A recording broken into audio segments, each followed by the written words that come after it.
No one goes to Hank's for his spreadsheets. They go for a darn good pizza. Lately, though, the shop's been quiet, so Hank decides to bring back the $1 slice. He asks Copilot in Microsoft Excel to look at his sales and costs and help him see if he can afford it. Copilot shows Hank where the money's going and which little extras make the dollar slice work. Now Hank has a line out the door. Hank makes the pizza, Copilot handles the spreadsheets. Learn more at m365copilot.com/work.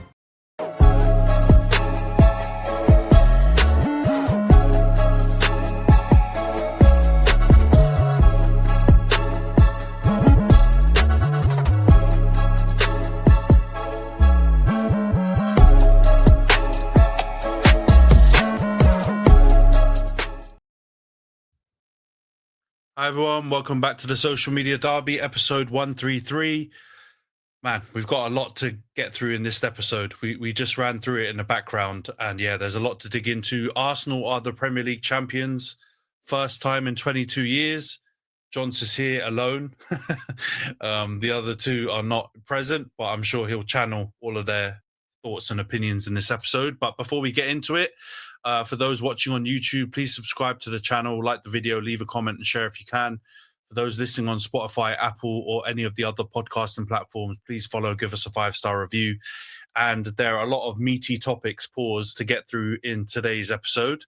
So there's definitely views in this podcast that will just be for entertainment purposes. Do not reflect real opinions of any affiliate people, organizations. It's all just jokes and football banter. As I said that, yeah, we've got the Metropolitan Line's finest as a lineup this week on the pod. We've got, all three of us, bro. Relax. So, yeah, we've got Jonty, obviously repping Arsenal. We've got Khem repping Liverpool. And, in a tank top because it's absolutely blistering here in London. But, yeah, we've got the Arsenal stuff to get through. We've obviously got all the crazy business with Salah and Slot and the social media outburst on the Liverpool side. We've got Bruno and the assist record, Roy Keane's comments. He wasn't too happy with him on the overlap. And also Chelsea have got a new manager coming in. Xabi Alonso has been confirmed. Rhys will be joining us later on. So, hopefully his internet holds out and he gets to give his opinions on that. And obviously the FA Cup final, which sadly they lost. But we'll start in only one place, North London. Arsenal are the Premier League champions for the first time in 22 years. Happened after a 1-1 draw, Bournemouth City. And the streets of North London, which are not too far away from where I live, were absolutely mental for that Tuesday or whenever it was, Wednesday evening or whenever it was. What was it? I think people have confirmed it was like 22,000 or something people, or was it more? I can't remember. I saw like a crazy number. Flooded the streets and the Emirates to celebrate. Jonty, only one place to start, man. You've obviously, all Arsenal fans have taken some flack from all of us on the group chat and also on the pod. Talk your shit, man. Premier League champions. How does it feel? Just give me 1 second. Have a little look.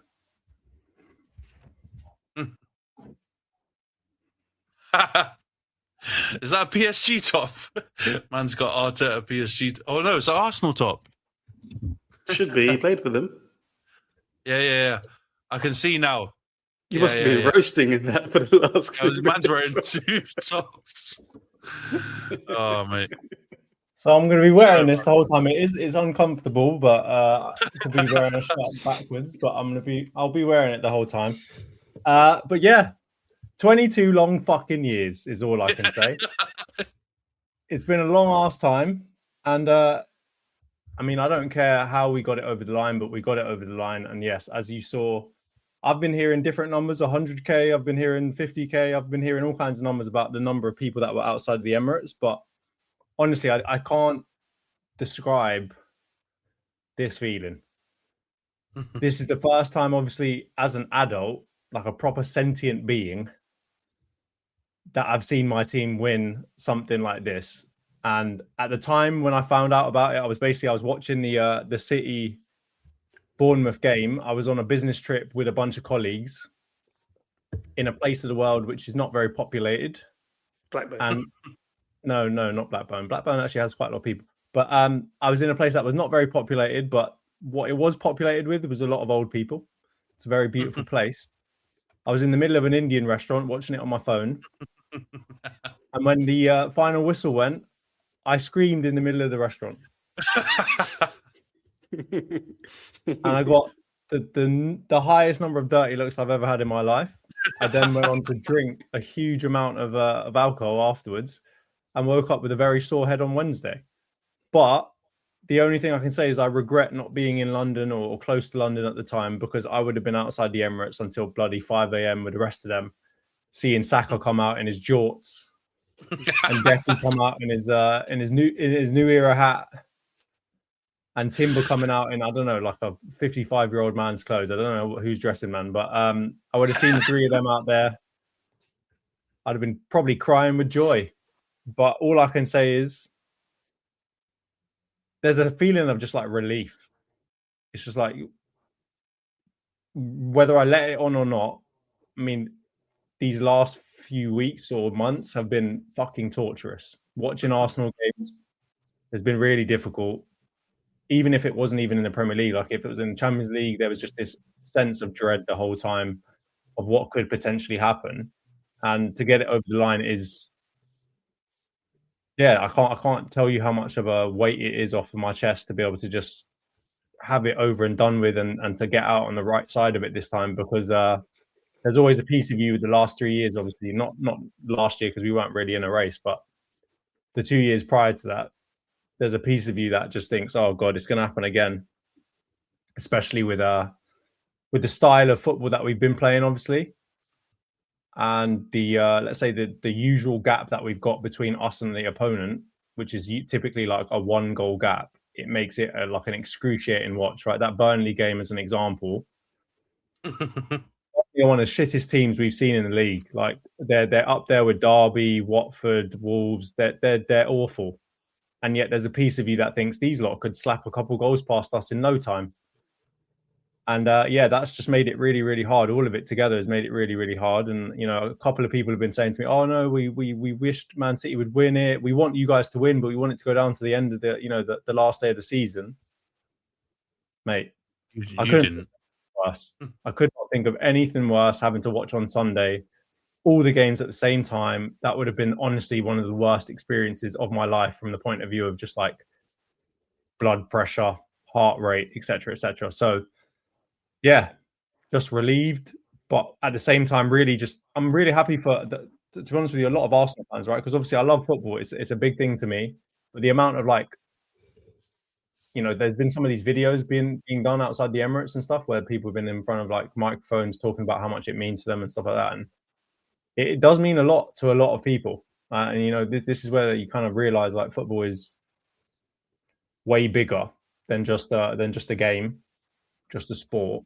And yeah, I mean, to me, it means a huge amount. But I mean, to some of the people I've been seeing and just the outpouring of fans pretty much everywhere. I mean, I don't live in London anymore.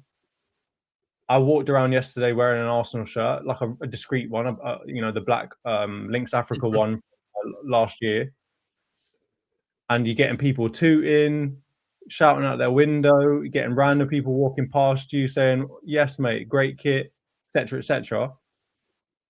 And I mean, England can sometimes be somewhat of a miserable place.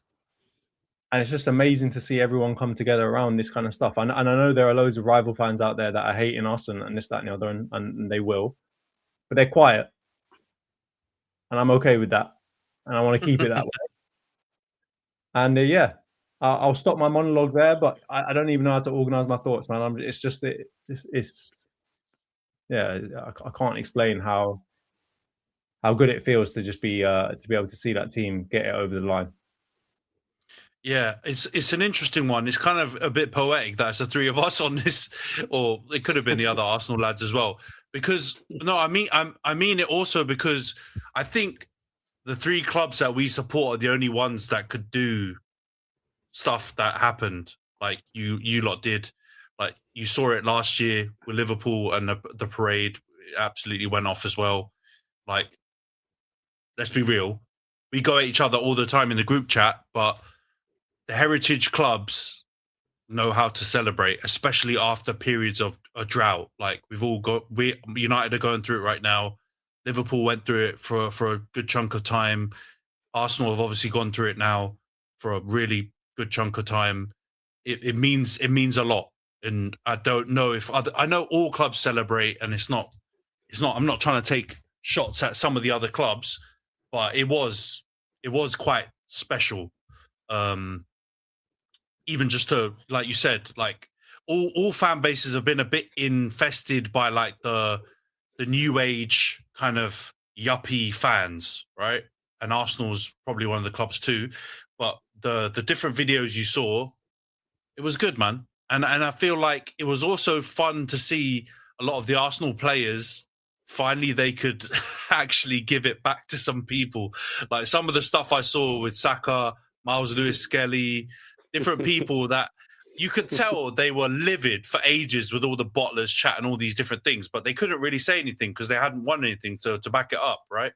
But now they could finally actually say some stuff back to a few people that have gone too far with it. And yeah, man, the title's gone to Arsenal. And I did think it was also quite poetic that your first goal of the season was a set piece header, and the last goal that helped you get the title, Kai Havertz I mean, it was a great leap, to be fair to him, in that Burnley game, but that game was absolutely trash. Other than that, it was such a bad game to watch. But the Bournemouth Man City game, you got to thank Spanish Antony, because they absolutely battered City and they should have won that game. How City got a draw, they got out of there lucky. Bournemouth are a good team. But yeah, Khem, I know you're often in a group chatting on the pod, landing cheeky digs here and there with to Arsenal. But yeah, how are you feeling right now? Because you guys are obviously the last winners, and now Arsenal are the current ones. Well, let me do it again because I've done it beforehand. Jonty requested a Guard of Honor, and I've been teasing him about Guard of Honor, so there you go. And that's for Io and Ray as well. Yeah, I absolutely speak a load of crap to Arsenal fans. I work with a lot of members that have been giving it back a lot because I spoke a lot of shit, and I very much believe you got a dish and take. So they have been getting a lot of smoke for years. So it's their time in the sun right now. And like you said earlier, I know what it's like to have to wait so long and think, fucking hell, especially that terrorist Pep Guardiola, when he just ruins everything at times. It's a horrible feeling. And maybe there was danger of it happening again, that period when they played each other, isn't it? The cup and the league and stuff. It was looking a bit crazy, but they stayed true to themselves. They showed guts this season, and I have been drinking a lot the last few weeks. Like while Jonty's been struggling to watch these matches, I've been suffering at the result because they've been coming away with the 3 points, and I've just been depressed, to be honest. You know, it's been unsuccessful hate watch after unsuccessful hate watch after unsuccessful. I'm not going to lie about it, but on the flip side, I have to say, seeing the jubilation outside their stadium, it was nice to see. I'm not going to lie. I'm not gaslighting you at all there, because like the way football goes now is just a business. Do they really care about the fans? Even the Champions League finals not even on live TV, all this shit. So it was like a little reminder of that community feel, where it still means a lot to so many people of like different generations as well. So that was cool, man. I can't lie. And I know a lot of Arsenal fans that have been there in the trenches as well, like the guys on the pod. They've still watched their team when they were bad, when they were average, when they were good, and they stuck through it. So they deserve this, like they do. I'm happy for the man. There's a lot of dickheads out there, but every fan base has that. But I'm happy for the guys, because I told them, chat to me when you win a trophy, chat to me when you go to a parade. I didn't know I was speaking it into existence, Jesus, but enjoy it, man. Enjoy it. And if he's flying back, then bring me my baked goods, but also enjoy the parade when you fly back. So fair play to you guys, man. And also thank you, Man City, for drawing that match, because I did not believe in us to get Champions League football that way. Not by ourselves. It's better off someone doing it for us. So thank you. Unless we blow a 6-goal lead, I had to throw that in there. But yeah, that game was torture until I realized Arsenal are going to win the league. But then I thought, we're going to be Europa League, so I needed that Haaland goal like just for my own sake, really. It wouldn't have been. He wouldn't have enjoyed it the last maybe 2-3 minutes of added time or whatever it was. But you got they didn't deserve the match anyway. Bournemouth really should have put them away. I think they hit the post. They missed some good chances. They battered them. They were so much better than City. That result was like 3-1 or 4-1, really, in terms of the performance. And Pep's gone. So yeah, there you go. You slayed the dragon. He's out of here. It's a fair play for Arteta. And can I also just say, Croupy Jr., Spanish Antony, Tieno Barry, you're all invited to the parade. Please. I saw your story. Come through. Invitations in the post. Bro, the Tieno Barry one is just so funny because the other two are class. Croupy's, bro, that guy's a baller. We all kind of noticed it early on in the season. We're like, who's this Don, man? And he's just bagging goals so clinically. Like even the goal against City, he just wrapped it and it's like just made Donnarumma look like he wasn't even there. And I was like, that was class, man. And Spanish Antony, you know what? You man all know what I think about him, man. He's top, and I think I'll legit be a little bit worried if you do get him, Khem, because if that is the direction of travel, he'll do a lot for you lot, man. Honestly, I believe that. So he's class, but Tieno Barry, let's be honest, that is how that happened. You got to invite Gahey to the parade. It's Gahey that's the one that's connected to the Barry. Man, absolutely fumbled it. That's fair, but I mean, Tieno Barry, all of his boys got beaten up in the away end, so we'll let him come through. Guehi, I'm sorry you made your choice, my friend. Stay where you are. Isn't it what? Bournemouth have been unbeaten since Semenyo left them. Bro, it's like 17 or 18 games. It's a mad run, and they've played top teams in there. Yeah. Very impressive. I know that we're talking about more about Arsenal, but just think about what Antony Iraola has done with some of those guys, right? Do you remember Cliver last year? He had him slapping goals in. Evan Nilsson, he had him slapping goals in. Croupy, he's had him slapping goals in. Alex Scott, right? He's been class. Tavernier, class. He's had to redo his whole back line. That Trufair guy is good as well. Senesi, True Fair, class. Like what he's done with that team is unbelievable. And if Liverpool get him, that's a massive coup because as long as you sort out the laptop nerds, because I don't think Antony Iraola's bag is like players necessary in terms of who he wants to get in. He just wants to coach the players the best he can.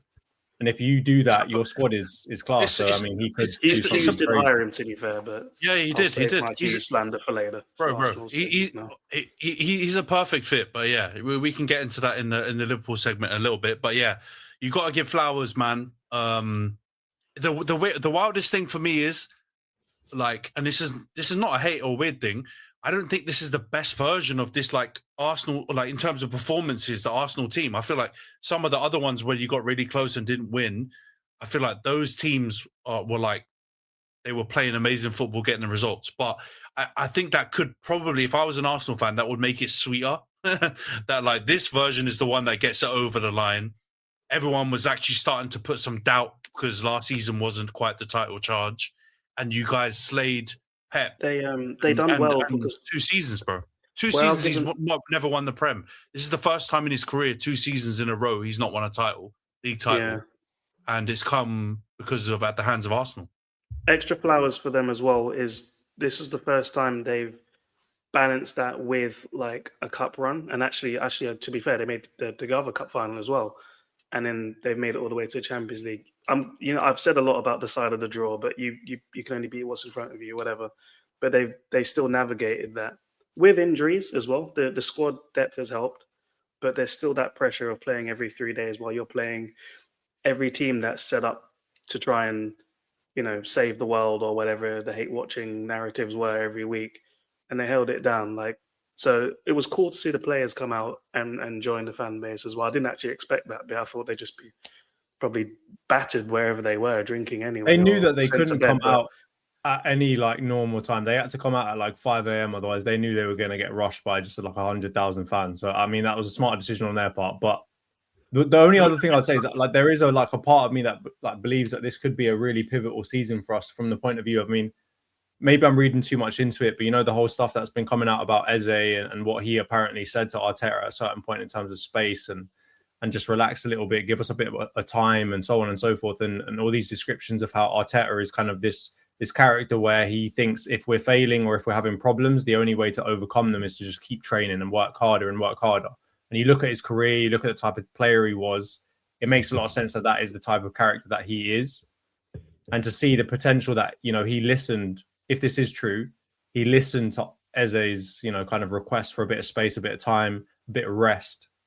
That could be really pivotal, right? Because that could be the point where he realizes, actually, maybe I need to take the foot a little bit off the gas at these critical moments. Maybe I need to give the players some time and space to get over these moments where they're playing every 3 days and so on and so forth. So there's a part of me that really thinks it could be pivotal. And I think, Ant, your point on, like, you know, this isn't even our final form from the point of view of the attack. But I will say, defensively, this is the best I've seen us, right? Since this whole Arteta stuff.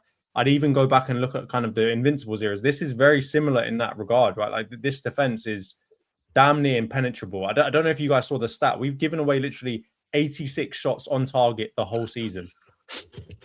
Yeah, no. Your Whereas defense, I think the closest person to us is Man City, and they've given away 120. Yeah, they've given loads. So, more, like, yeah. I think I do want to put some respect on that, because, like, we may not be able to repeat what we've done defensively in future seasons gone by, but for sure from the attacking point of view, like, we have been slightly above average, but by no means the best attack in the league. So we've got room to grow and improve, and, you know, obviously the style of football has room to improve and so on and so forth. And hopefully we can get to a point where we start really hammering teams. But I do want to just recognize that the defensive side of things, and the season that Raya had as another example, like, I can't think of as important a goalkeeping season I've ever seen at Arsenal that Raya put in this season. So we're going to have to balance it, of course, and you can't have perfect everything. That you're going to have to maybe sacrifice a little bit of the ball possession, defensive impenetrability to maybe gain in those attacking areas.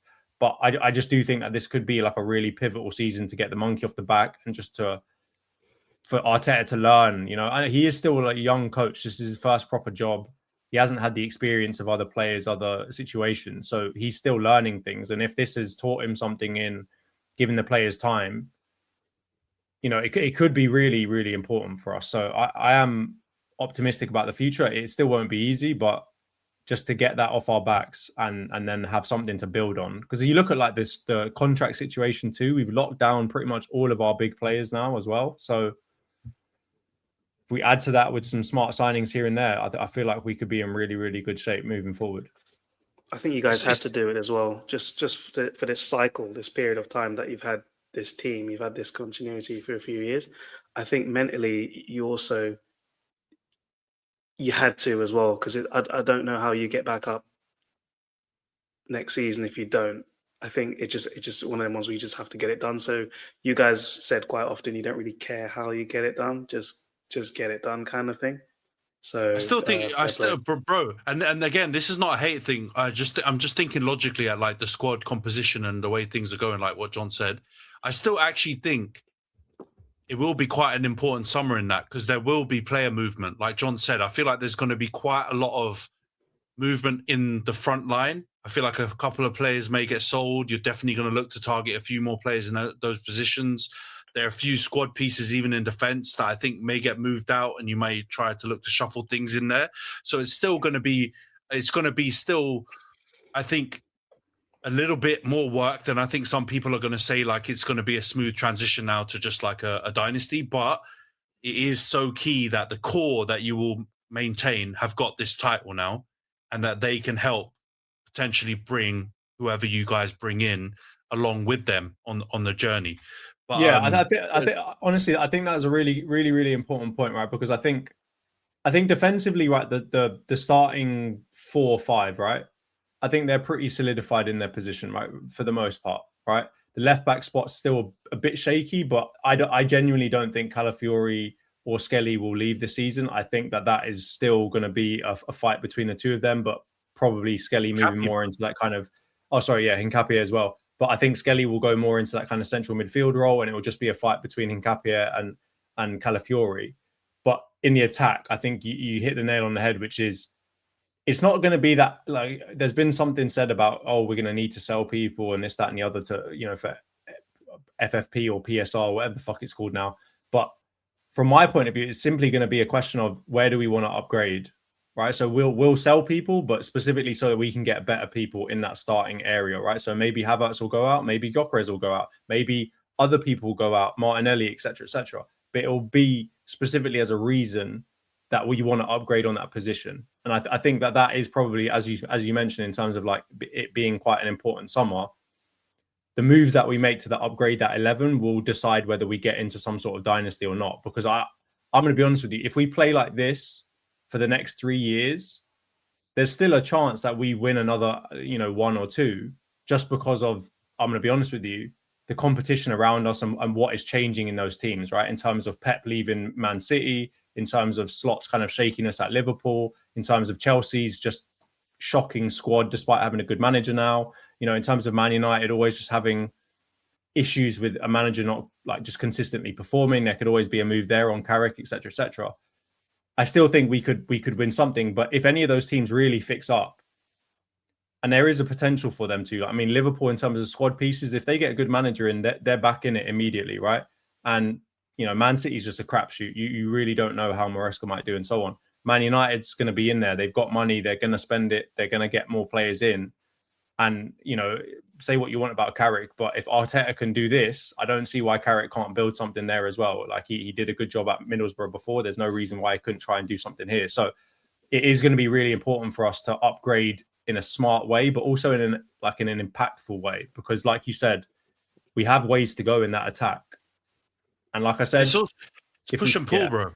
It's push and pull because when you do make those changes, because it has been a cycle where those first iterations of the Arteta proper team, not the Aubameyang kind of Emery version that he inherited, the first iteration was quite attacking, but your defense was leaky, and you ended up fucking it up because of the defense. It was despite and in spite of your attack that you were able to not win the league. They were firing, bro. That was the best we ever saw of Saka, the best we ever saw of Martinelli for sure, and the best we ever saw of Odegaard.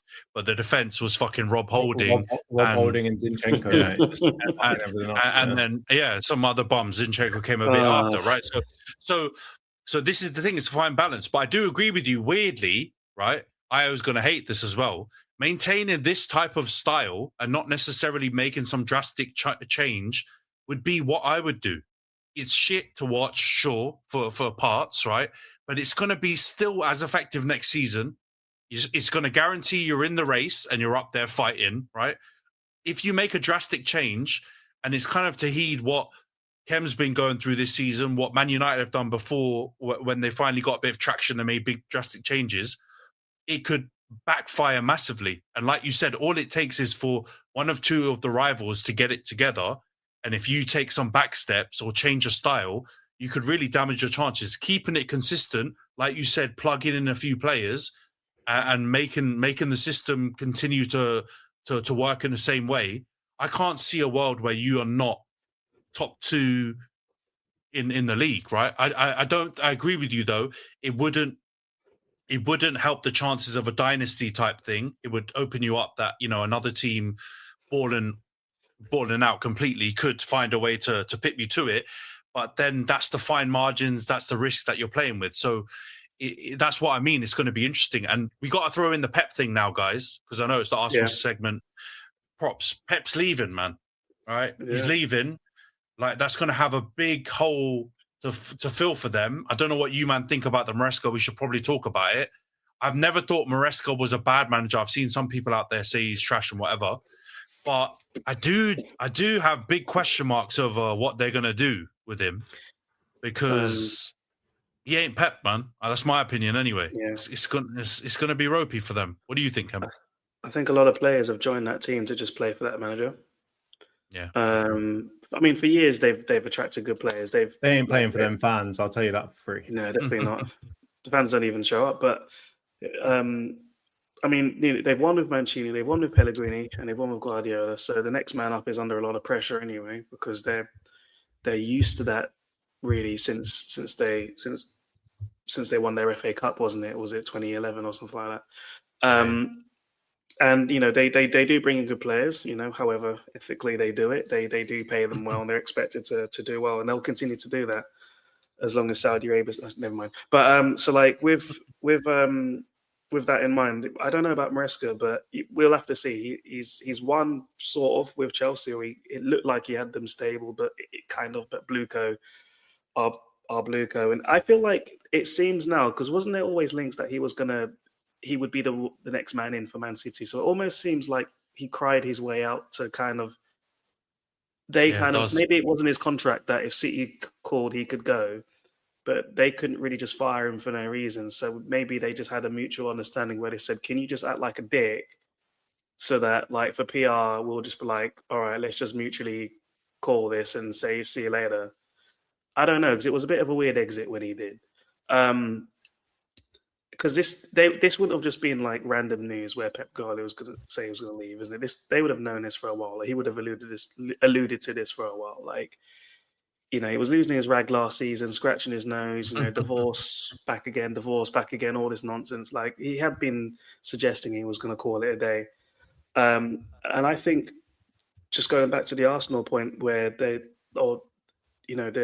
dynasty conversation, making me sick saying it, but whatever. But it's no longer a 90-point, 100-point league. I think those madness of Guardiola and Jurgen doing all that stupidness is done now. I think it's back to the standard 80-point sort of 80 mid-80s, yeah. Gets you a league title now, back to normality, because for years it felt like, and Jonty probably would have experienced it this season, because of Pep, a draw felt like a defeat. Whereas now it might be a point gain sometimes, depending on the match. So maybe it's just back to what we were used to. It's back to like, yeah.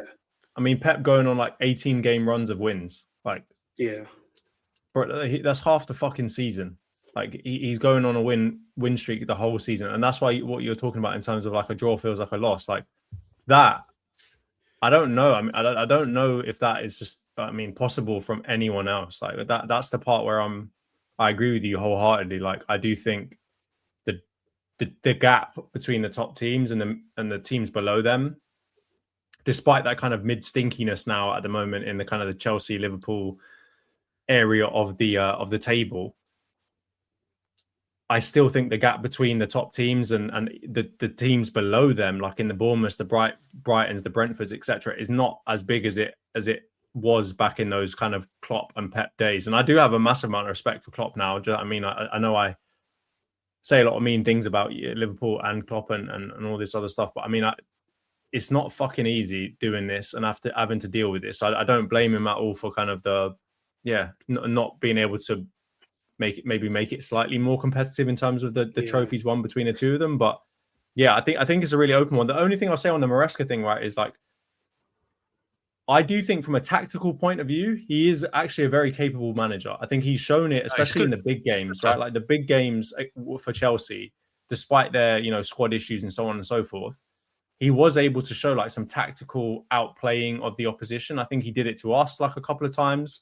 Like there was an ability for him to kind of get one over on the opposite side manager. And I think that obviously comes from that Pep school of tinkering and so on and so forth and just kind of tactical nous. But the thing that I don't think he has is the personality for it.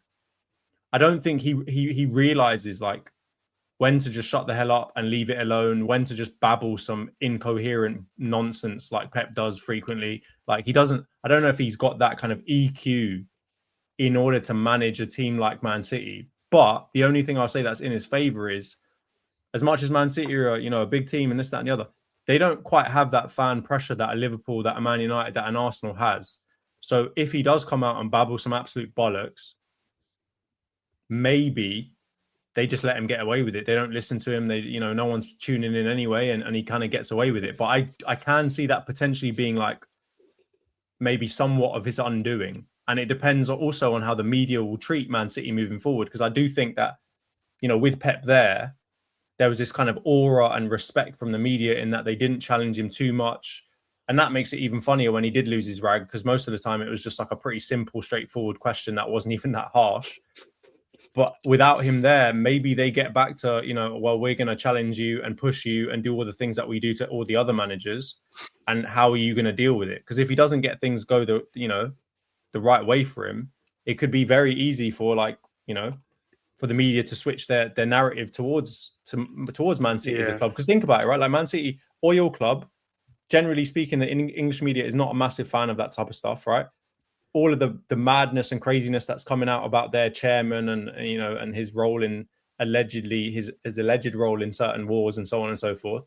The 115 charges, that is a recipe for the English media to not like you very much. And I do think that Pep was shielding from a lot of that, because of the fact that he's just like a god of football management, and everyone is he's so revered and everyone is so kind of respectful of him, that they don't put pressure on the team how they probably would if it was anyone else. Like, you think about our bloody Visit Rwanda sponsorship. You think about Liverpool, the fans, what was it, racially abused, or no, not racially, just abusing Standard Chartered as well, apparently, after Antony. Standard Chartered, like, the ticket protests, all of this other stuff. I've heard apparently Man City fans have had numerous protests this year about their ticket prices. Haven't seen that on the news once. Yeah, this is why prices will probably drop since they don't even show up. Nah, the thing is, right, I agree with the majority of that stuff, to be fair. If we start with the Maresca thing, I really think his demeanor and like his way about going things is probably the perfect fit post Pep, because I think you could see him molding his kind of style into a very similar way to Pep, because Pep kind of started off a bit like that. It was a bit like, you don't really, it wasn't like loads of charisma, and it wasn't the one-liners. It was kind of just like, he's the tactical genius that created the best team that we've ever seen, Barcelona, with Messi. And he's done it again in Bayern Munich, and he's a bit wacky, but he wasn't the Jose, right? The Jose was the charismatic one. When Klopp came, Klopp was the passionista. They were a lot of like EQ driven, I think, management. Whereas I think Pep was the tactician stuff. So I think he's got potential for that. And I agree on the tactics thing. He did do pretty well in some big games. He also shat the bed a few times. I can name a few times where he did it against us, where he made absolutely bonkers decisions. But maybe that is quite Pep as well, because Pep's obviously done that time to time. So I think he's got potential to go well, and I can see the logic. But I just think he hasn't got a big enough. It's still a risk. He hasn't got a big enough body of work to be like, this can bang. Do you think he's got the respect? So go ahead, Cam.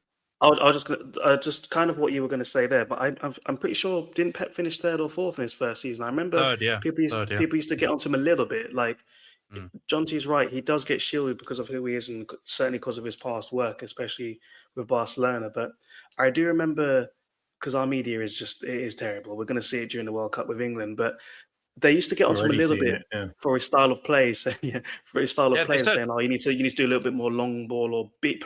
You've come here, you have to fit in," sort of thing. And can he do it on a cold night in Stoke on a Tuesday night? And it was a difficult start for him. And you had Jose saying, "You've inherited all these guys." Remember the speech he gave? You inherited Sterling and Aguero and all these guys, and it's true. And then he came back and said, "Fuck you," and got 100 points. So then we kind of all had to shut up. And then he followed it up with like domestic trebles all the time. So it got a little bit long. But Maresca, it's a hard act to follow, because, I mean, all the players... Do you think that he's got the respect, though?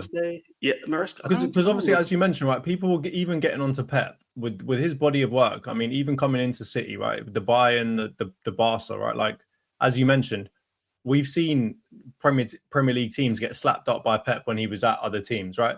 So he came in with a certain level of respect. Do you think Maresca is going to get that? Is he going to get that grace? I think that if he doesn't have a bit of a wobble, people aren't going to get onto him even harder than they got onto Pep. I think he needs to maintain the exciting football. I think that saves you in a job, because I think even in Arteta's earlier days, I always said it, like, you could see there was a plan there. It's just you had stupid players in certain positions, especially at the back, but you could see his ideas. and he's a Pep disciple technically. So Maresca's going to have to do the same. He's the Pep disciple. He's going to have to make sure that he comes in and plays well. But the pressure he's got is he's not got Rob Holding or shit like that at the back. He's coming in with some supreme talent. And that's why Slot's getting cooked, because he's not working with bums. If he was, we'd allow it. Like Jurgen, he finished 8th. I know it was a half season, but it wasn't a great season. But you had crap. Yeah, we had like Skirtle and idiots like that and Sacco. So Lovren. He's coming in with Erling Haaland up front. This guy's got Shirky balling out. Like I know Bernardo's going and Stones is getting old, but they'll easily replace him. They spend so much money in January if they need to. Like he'll be back. So he's got Ballon d'Or Rodri. He's got Donnarumma, one of the best. He can't be having like last 16 exits and stuff, because even Pep's bad seasons, he still snuck a cup final or a cup win in there, didn't he? Even if it was looking a bit terrible. So I think you better believe that this summer they're going to do something again, though. No, they are. They're going to go. He's going to get more players, even. Yeah. I think the grace. I think he'll get grace from the players because he was an assistant manager there before. So a lot of the players that are still there know him. Like he's got a bit of an in with them. I'm pretty sure he was the assistant when they won the treble. So he had some fingerprints, I believe, on some things when he was there. So I think he'll be okay from that perspective. Obviously, there'll be new players though, and you never know how they're gonna vibe. I think there'll be some players that have joined, to Kem's earlier point, for Pep, and it might be the RVP thing when he joined at United, and then it peters out because he basically joined because of the manager, and then they kind of feel like they've been screwed because then the manager leaves after one season, and it's like, what the fuck am I doing at City now? So who knows? I think it's I just think the whole thing is no one's gonna know. So anyone that's so certain the winning will continue, you're lying. Anyone who's saying they're gonna absolutely tank now, you're lying. I think we'll only know once we get into the season after seeing what they do and how the players react to Maresca. And we also see how much the media gives a fuck about them, because that's the key thing. Because let's be real, following Pep as the task is similar to following a Fergie, Wenger, Klopp, Mourinho, but following Maresca at City is very different than following any of those managers at an Arsenal, Pool, Man United. Let's just be realistic. That's not a dig to City, right? It's just the truth. So it could go anyway, but let's see, man. It's going to be fun. Let's just hope that Elliot Anderson loves Pep and doesn't want to go there anymore because of him. So come to United, son. All right, let's move on to Liverpool segment. Sorry, broski. But the match, first of all, I was caught off guard that it was on Friday, so I didn't even actually know it was going on until a little bit. And then, big up Diogo. Kem's going to be at the match, by the way, on Sunday. So, look out for him. Throw toast at him if you see him, do whatever. You lost the match 4-2. Villa, I was shocked, man, because Villa actually played a lot of their starters, and I thought because they had the Europa, they weren't even going to do that, but they did. It wasn't the greatest game for you guys. I watched the highlights back, and it seemed like they give you a bit of a spanking, although Virgil's late goal made it pretty respectable on the score. And then, pretty sure 24 hours afterwards, the legend that is Mohamed Salah jumped on Twitter, and he wasn't talking about Christmas trees or posting gym pics or whatever. He dropped the Piers Morgan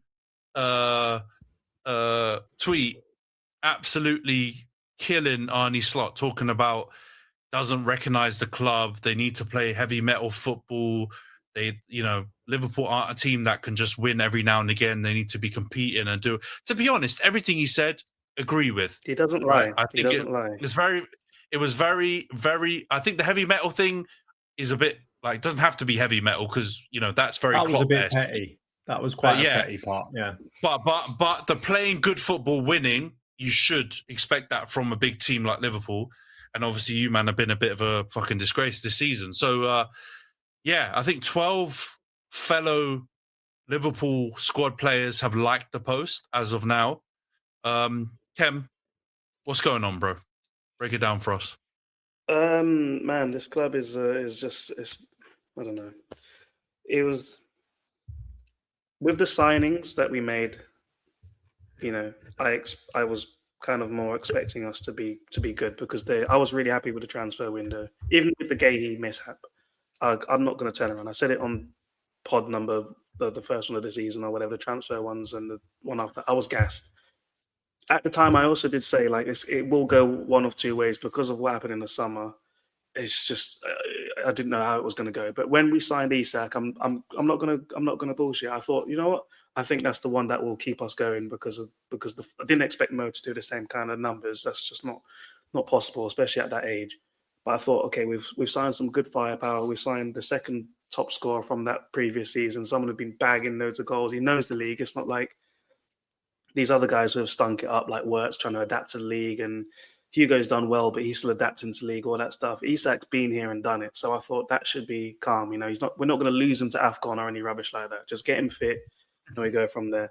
And we started off all right, you know, it was winning games and that's what champions do and all that nonsense. But it's just fallen by the wayside. But I think the worst thing is just the identity is gone because we started off the season with idiots on Sky Sports saying, the out of possession and the rest defense and all that crap, whatever. But we were scoring goals. Now we're struggling to even get shots on target, man. We are boring to watch. Like, you will enjoy the hate watch. You always will, especially first person sister, first person hater over there. But you'd have hated the 90 minutes. You'd have enjoyed the result. But you'd have come back and you'd have still wasted 90 minutes of your life that you'll never get back. And that's why sometimes I can't be asked with this team. Like, I'm glad I've been on flights when we were playing games, so I don't have to actually watch them because that's what Salah's probably whinging at. But one thing we were exciting. Even do you know what? Even with Brendan, he was a bum manager, right? But you knew it was going to be an exciting game. At the end of the day, it's still the entertainment industry, and Slots just turned it into a library. And that's where that's why he's lost the fans. And I think when Mo talks about the standards, I think it's a little bit more that's in-house that a lot of people, I guess, don't know because he keeps referencing like, okay, apparently a big thing that's starting to come out now is like in those days or early on when these guys were pushing themselves to the limit and performing, etc., it became like a culture to get in before the training and do some work or whatever and stay after, that kind of thing. And apparently now these players get a lot of days off. And I have been reading that quite a lot this season. Like there's so many jokes about Slot going to Ibiza, but apparently his house is actually not far from the airport. Like quite genuinely, I think after games, he's actually just going somewhere quick time. Like more holidays than you. Flights. Yeah, he's got more air miles than John's. Like he's definitely traveling around a lot. So there's that as well. He keeps on making, like all season, he kept going on about set pieces. I think he even said it today when congratulating Arsenal. He said, he did, yeah. They're the first. You read it, right? You saw it. I haven't caught up to chat. I was going to share it, but I thought I'll just say it now. Like, I'm going to be straightforward. Just say well done. Just say well done.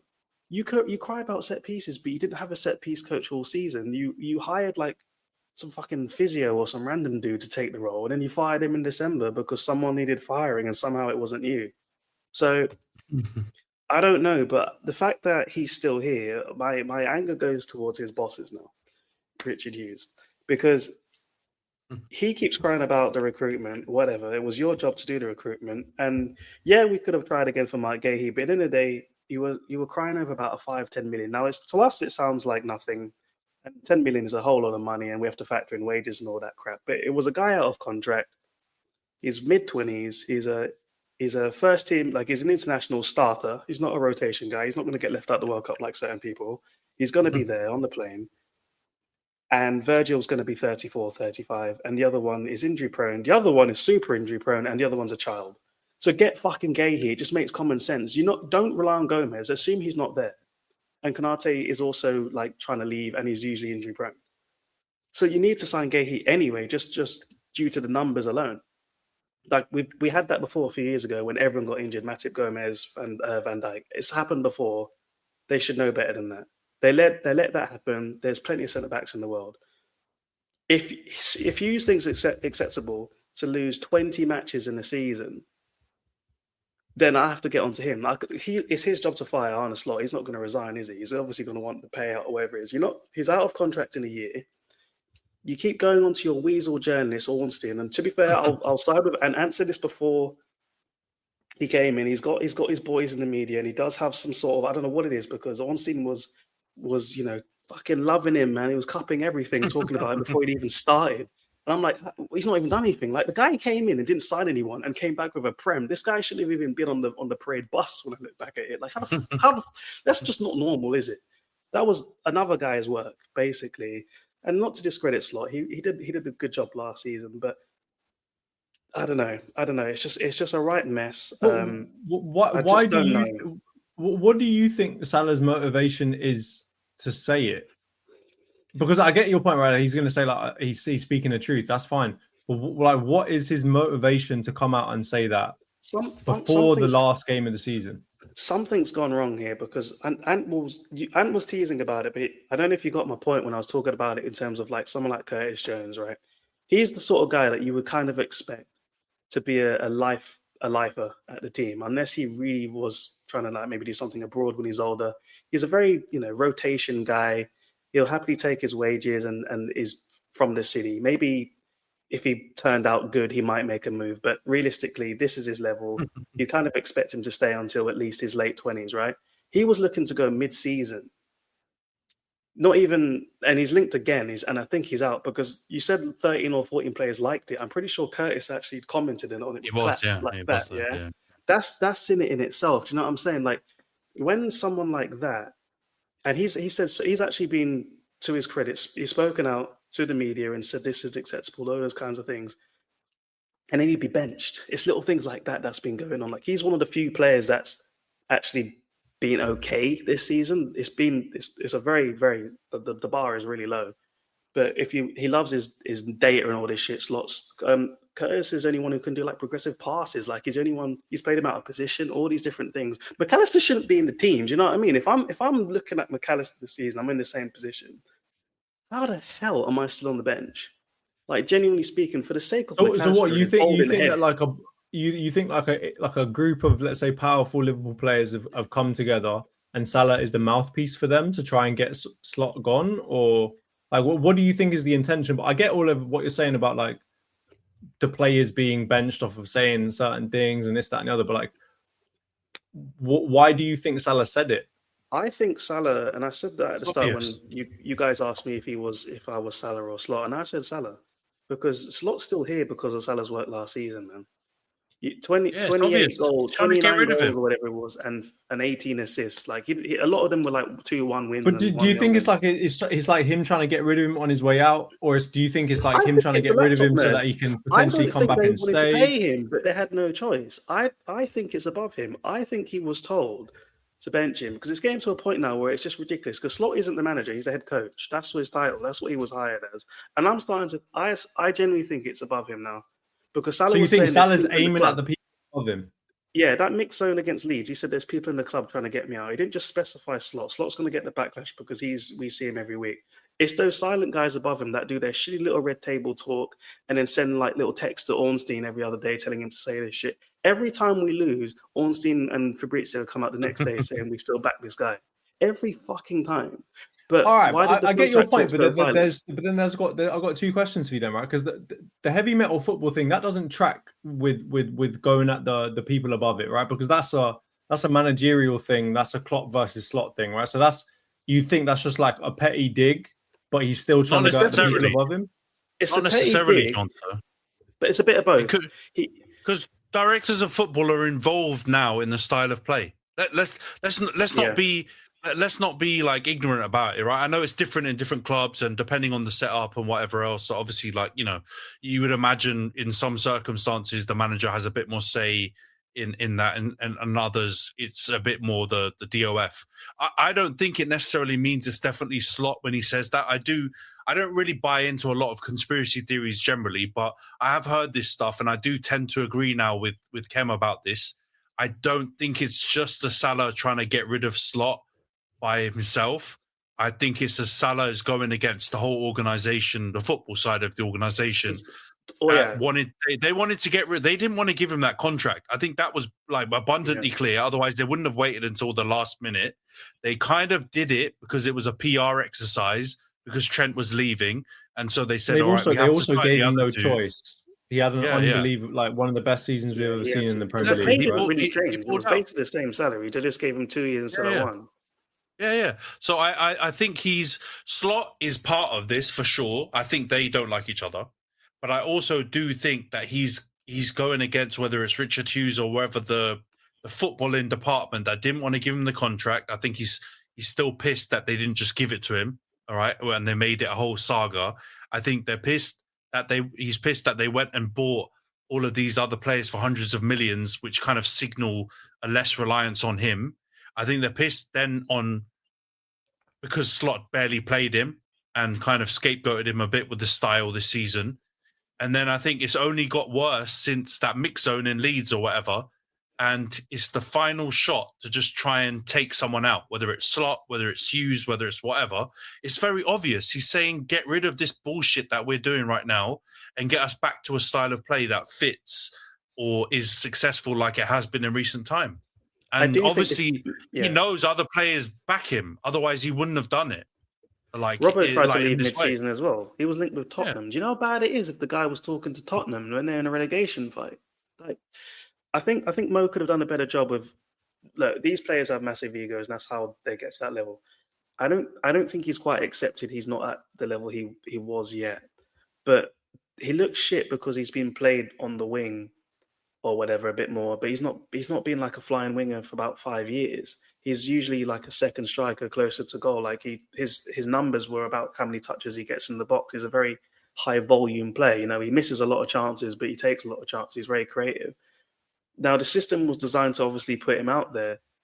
They needed to get aligned on that. So he could have been a bit better with maybe accepting that, or it's up to the manager or the recruitment team to say, you're going to play as a striker while we get Isak fit and rotate these other guys around, and we need to get another winger. And so I think it's a bit of everything.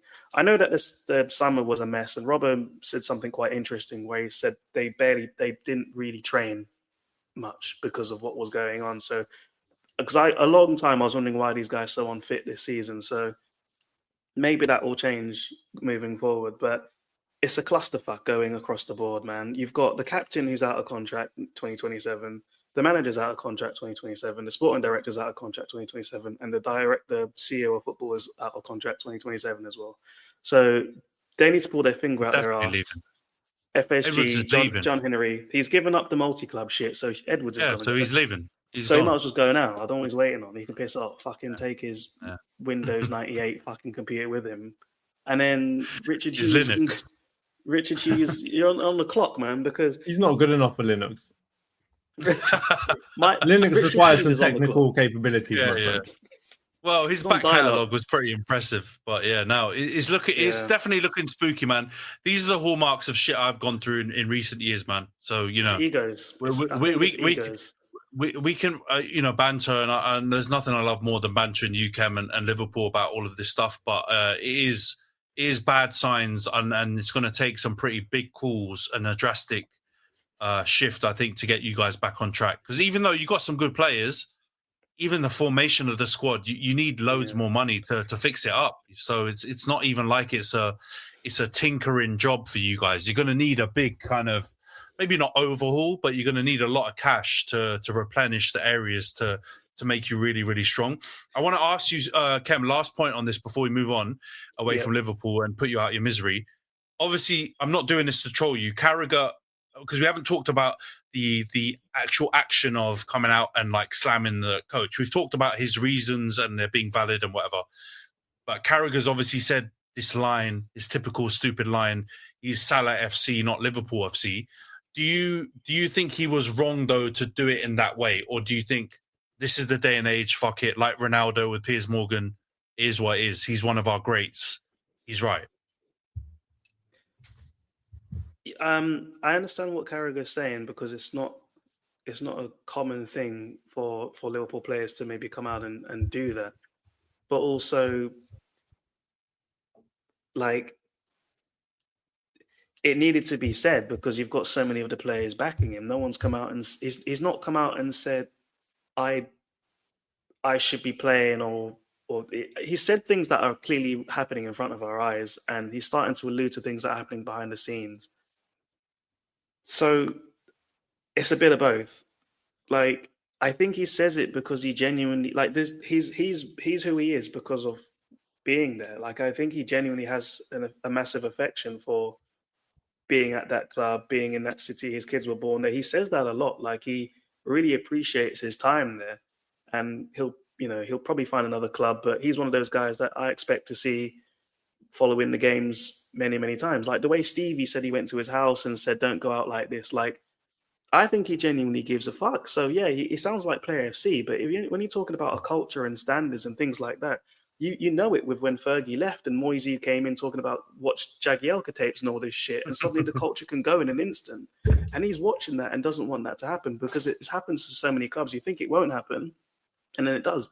All the veterans go, and the new people come in, and I don't know. You get these stupid laptop nerds trying to run everything with their egos. So I don't.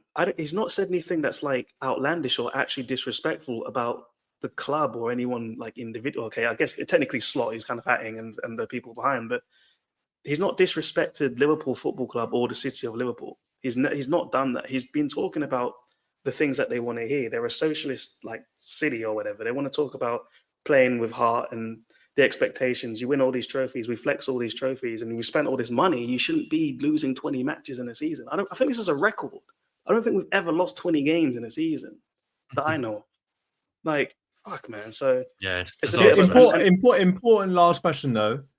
Does Salah get on the pitch? Yeah, because everyone's gonna invade. I'll happily get banned from Anfield one time. Like if he doesn't come on, I'll go fuck. Like genuinely, it'll be my last time there. I think he's starting on the bench though. But I do think that there will be absolute pandemonium if he doesn't touch a pitch. And Slot, I think Slot's almost like that post has done him in, and the reaction to the post has done him in, because I do think they were trying to keep him and do the Ineos Ten Hag thing and make a mistake and keep the manager, even though he's lost the team. But I think the Mo Salah's post has done him over, and if he does not allow Salah to touch the pitch, I think that's even more indication than Slot is finished, because it will be a last like, fuck you, everyone. I'm just not letting Salah touch a pitch. It's very weird that they've let him go with a year left as well. They've mutually agreed, we're just going to let you walk. Like, not even trying to get a transfer fee. Yeah, it's not something you see happen in football very often. It was announced very early as well. So, bro, you were talking about 100.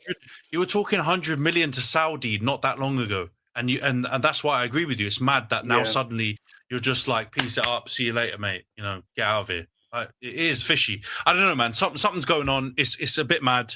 I did the last thing on this Liverpool thing. I did see something just to talk on the Carragher thing again, where people are talking about Steve. I think Steven Gerrard said he kind of understood a lot of Mo Salah's like behavior. And then I read someone on Twitter talk about how, you know, that there is a distinct difference between the top players and the way they behave and how they move. And it's not very understandable to the average Joe and also the average player. And that is the thing that Jamie Carragher, I think, always misses the mark when he talks about the top players, whether they play for Liverpool or the other ones, when it comes to their psychology. And then his analysis is very blanket to like everyone. But I'm sorry. The same way when Ronaldo went mad on Piers Morgan and it was a bad look, a lot of United fans were also like, well, he's telling the truth and I get it. He's a GOAT. And for Liverpool, Salah's one of your GOATs. So Cristiano was talking about standards as well. He spoke about the club and the gym and all these things. He was talking about more than just tactics and stuff. So but it was also going for a ball Dutchman. So yeah, maybe great players and ball Dutch people don't go together. All right, let's move on. Let's talk about United. 3-2 against Nottingham Forest. Was quite a fun game actually, because I think both teams just said fuck it and we just went band for band. And it was quite fun to watch from that perspective. Tons of chances. Bruno probably should have had about 5 assists. It was mad. And Mbeumo was, you know, that Benzema meme is what I think of when I saw him. Nah, the Mbeumo one, man, fucking hell. This guy. I think we've got Mbeumo's twin brother come back after AFCON, because he doesn't look like he knows how to play football right now. I said it early, but yeah, it was rough watching. He was pretty bad. But yeah, we got the win. Shout out to Elliot Anderson, because he absolutely balled out as well. 2 great assists for them. And Forest are a handy team, man. It's mad that they're actually been flirting with relegation, and it was probably all because of the managerial changes. It's it's Dyche and Ange. It's just a Greek Ignite, really, isn't it? Yeah, allegedly. But like Vitor Pereira, we said it when he was at Wolves. He's a good manager, man. And I don't know why they didn't just go for him immediately, and they fucked around with Ange and all these other stupid managers. Like, he was obviously a good fit, and I think he managed Olympiacos before, so I don't know why they didn't just bring him in. It was like a tap-in. But yeah, they're a decent team, man. But I think the most controversial kind of thing around this game came after the game. The overlap, Roy Keane.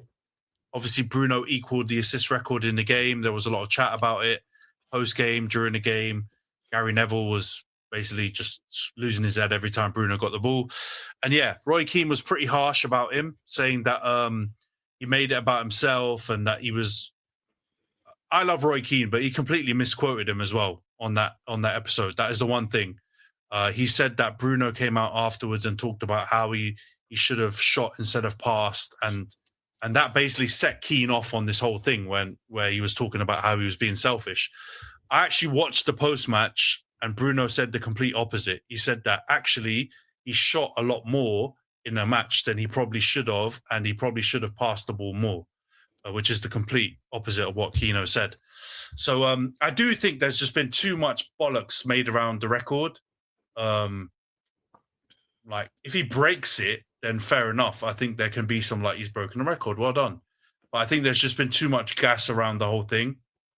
In a way, I'm kind of happy that Bruno's got a little bit of flowers, because he's been, I think, overly hated by a lot of fans for a lot of his time in the Premier League. And I feel like it's decent that he's managed to get a little bit of props, but at the same time, it's just been overblown, man.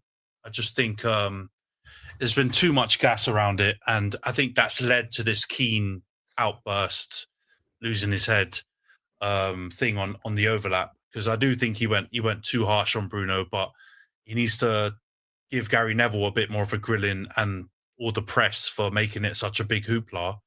And yeah, I actually agreed with Bruno after the game. He shot too many times, man. He had stupid shots when he should have just passed it. I know Ahmad was there, and Ahmad's been playing shit recently, but fucking pass the ball.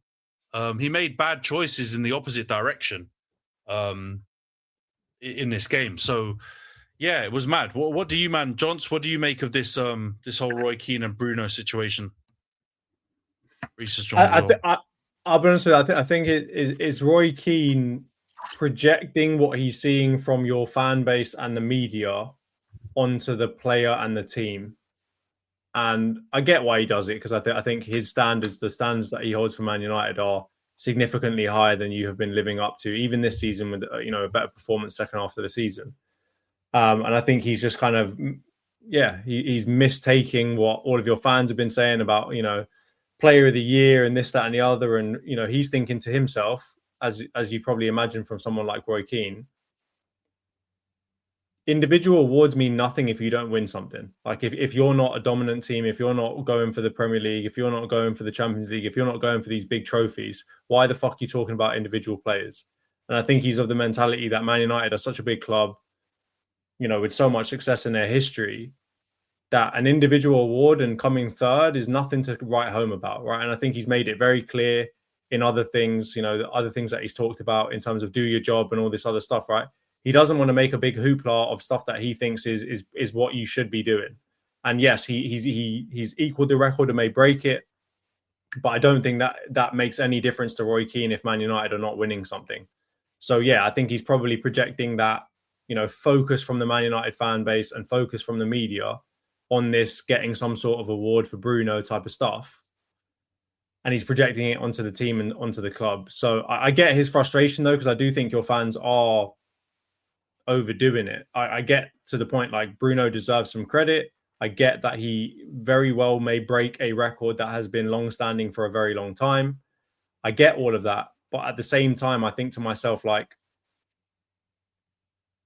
a large portion of your fan base hated this guy and wanted to get him to Saudi for 100 million and were saying, take the money. Some very big YouTubers of yours were saying very, very similar things about him and still are not willing to eat their words on what they said about him. And yet now everyone's coming out and saying that he definitely deserves it and this, that, and the other, and backing him. so that they can have something to lord over other clubs. And this is kind of the toxicity, I think, of football fandom, is that they need to have something to be able to say to everyone, right, about their team, about their players. They want to be able to have something that they can say over Man United, over Man City fans or Arsenal fans or whatever else. And as a result, they've put so much of Man United's focus on Bruno. When you've had another massive piece of news in the fact that Carrick is going to get that job. I think it was announced literally today that it's been confirmed he is getting that job. And yet Man United, no one is talking about it. I know there's other madness going on in terms of Pep and Arsenal and this, that, and the other, right? And Liverpool. But barely anyone is talking about the fact that Man United manager, one of the most important jobs in the world, has been given to Carrick after what so many fans and what even your own team, like even your own club, talked about in terms of it's just an interim. We're going to come back in the summer and review, and it's not the summer yet, and he's been given a job. And barely anyone is even talking about it because all of the Man United chat is about Bruno and Bruno breaking the record. So I do think your fans are overdoing it a little bit, and I think that is Roy Keane's reaction. And yes, he's misquoting, and yes, this, that, and the other. But I understand why he's probably doing it, which is he's saying, we're bigger than this. We're better than this. This ain't worth talking about. Man United need to be focused on how we become the best club in England or the best team in the league again. Yeah, I agree with that. I agree with the standards point. I think Roy Keane's always been going on about that. I think that's totally fair. And I think the awards thing is, that shows how our priorities have dropped over the years and the struggle that we've had, especially last season. I think the gas thing it's normal. Like I've seen crazy shouts about loads of players, this player should get player of the season awards and all kinds of stuff. I don't think that plays too much a part in the Roy Keane thing. I just think that's just football fans doing what they're doing. I do think the ones who said, and I won't name people because there's a lot of them who wanted Bruno out and have within the fan base called him all kinds of different things and said he's useless and all kinds of stuff like that because they don't like his style of play. I think those guys need to have a look at themselves because if they want to like gas about Bruno now, then that's very disingenuous, as we like to say in the group chat, because they don't really like Bruno and rate him. So let's relax ourselves on that side. But for the fans that actually do like him and do rate him and have been feeling the way I just said, where I feel like people have not really given him his flowers when he's had other previous very good seasons. I'm not mad at it. I don't think people are going too far with it, but I do think the standards thing about us winning something is critical. And if we don't have people in the club that are saying maybe not quite to the level that Roy's going on the overlap, similar things about this award doesn't matter. We need to be looking at trying to win the big trophies, and we need to be taking the steps to do that, then we've got problems. But I don't know, maybe we do. Maybe we do have people inside that are saying that kind of stuff. But the Carrick point is a good one. What do you, man, think about it? Rhys, you've just joined the pod. What do you think about Carrick getting the permanent job now for United? I mean, yeah, it was always going to happen because he achieved what the goal was with you guys, which was Champions League. So I always could, because there's no better way to sort of in an interview than to obviously have the interim job yourself. That's sort of the best interview you could have. And I think the players were on board with it. But so, yeah, I think it's kind of the safe option, isn't it, for them? Maybe in a sense, maybe not because they've got a few appointments wrong, but in a sense that he's already ticked the box. Like he's got Champions League. The players are already playing for him more than the previous manager that was there. So I think, I think props to Carrick for obviously getting to where he's got now, but obviously the real work starts next season. Obviously he's got a transfer window, he's got a pre-season. So this is where he'll need to imprint his stamp on the team. Otherwise it could either go or it could just go the way that Ollie went. So I think he needs to just focus on that. I mean, it's kind of a good thing that because there's so much going on in football right now that it kind of is under the radar, this appointment, and maybe people aren't talking about it as much. But I think now the real work starts for him. He's got good sort of backroom team alongside him. So I think it's going to be a big summer. Maybe get some players out, free up some transfer budget, and then go again next season. Do you guys think it's like this is what I want to say, right? Like in terms of putting yourselves in the shoes of the people that made the decision, yeah? Because there was stuff that came out maybe a week ago that was saying basically all of the hierarchy were going to basically put him forward, right? They were going to recommend that Carrick gets the job, and that I'm assuming Ratcliffe was going to make the final decision. Do you think it's opportunism in that they couldn't find anyone better, so they're just going to go with Carrick? Or do you think it was, well, we don't really care who's available, Carrick is our man, and that's who we're going to go for? But they could have made a play for Iriola.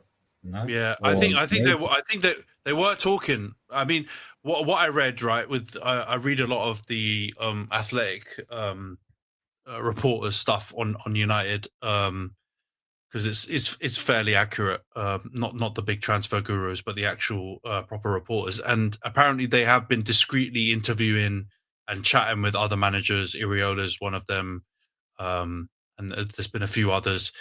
And it's kind of been a process going in alongside the actual evaluation of what Carrick's been doing while he's in the club. And so I think the fact that it took this period of time, I know you said it's before the end of the season, but it's pretty much ended for us once we beat Liverpool, because we confirmed the Champions League, and then everything afterwards is pretty much whatever.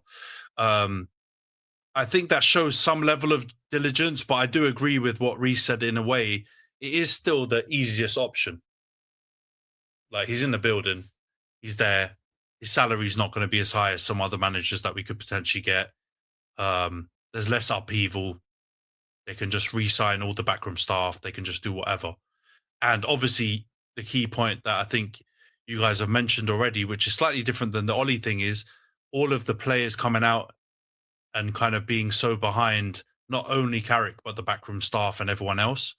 And it's not for some like vibes reason, like it kind of was a little bit with Ollie.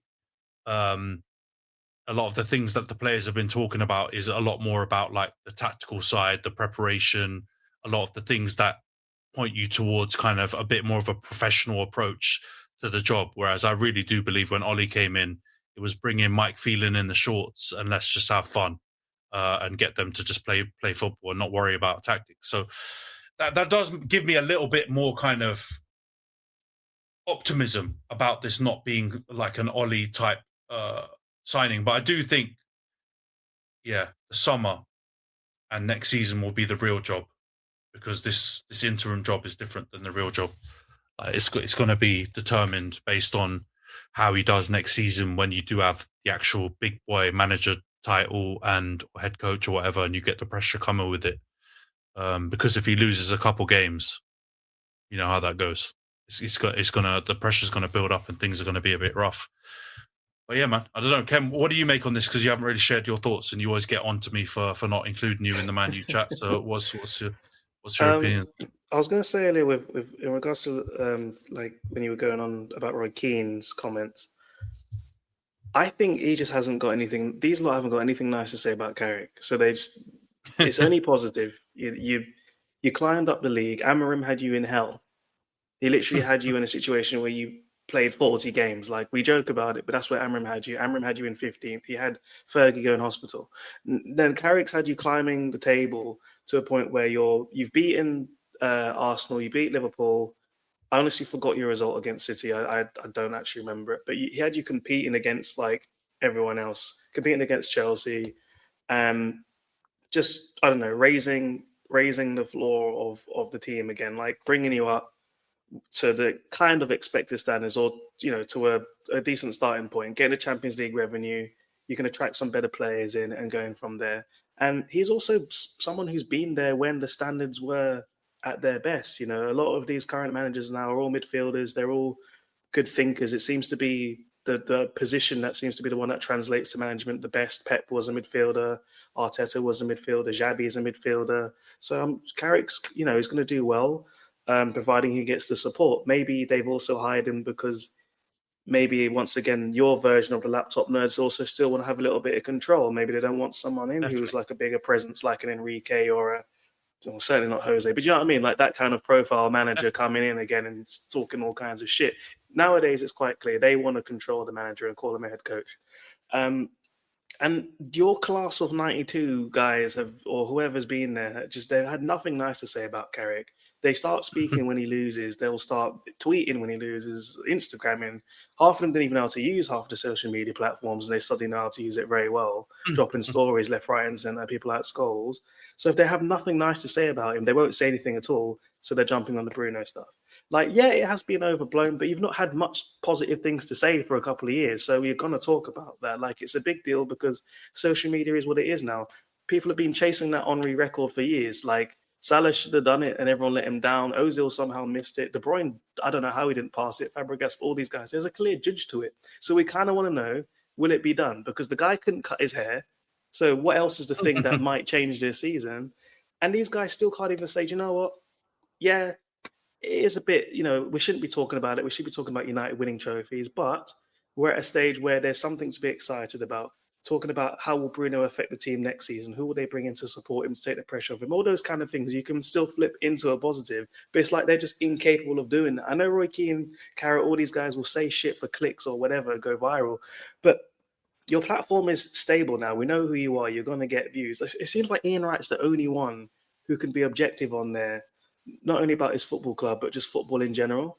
Like he can speak about them and say what needs improving without being a piece of shit to the players there or the manager. And it's just getting a bit tiring now. I think that's what filters into like everyday life with the negativity all the time. Like, yeah, you should be winning, but you've not won in 13 years. So look, we've got to stop looking at Man United as the team that should be winning all the time. You're the team that right now needs to rebuild to win again. They need to start accepting that. Those days are gone. It's been a fucking decade now.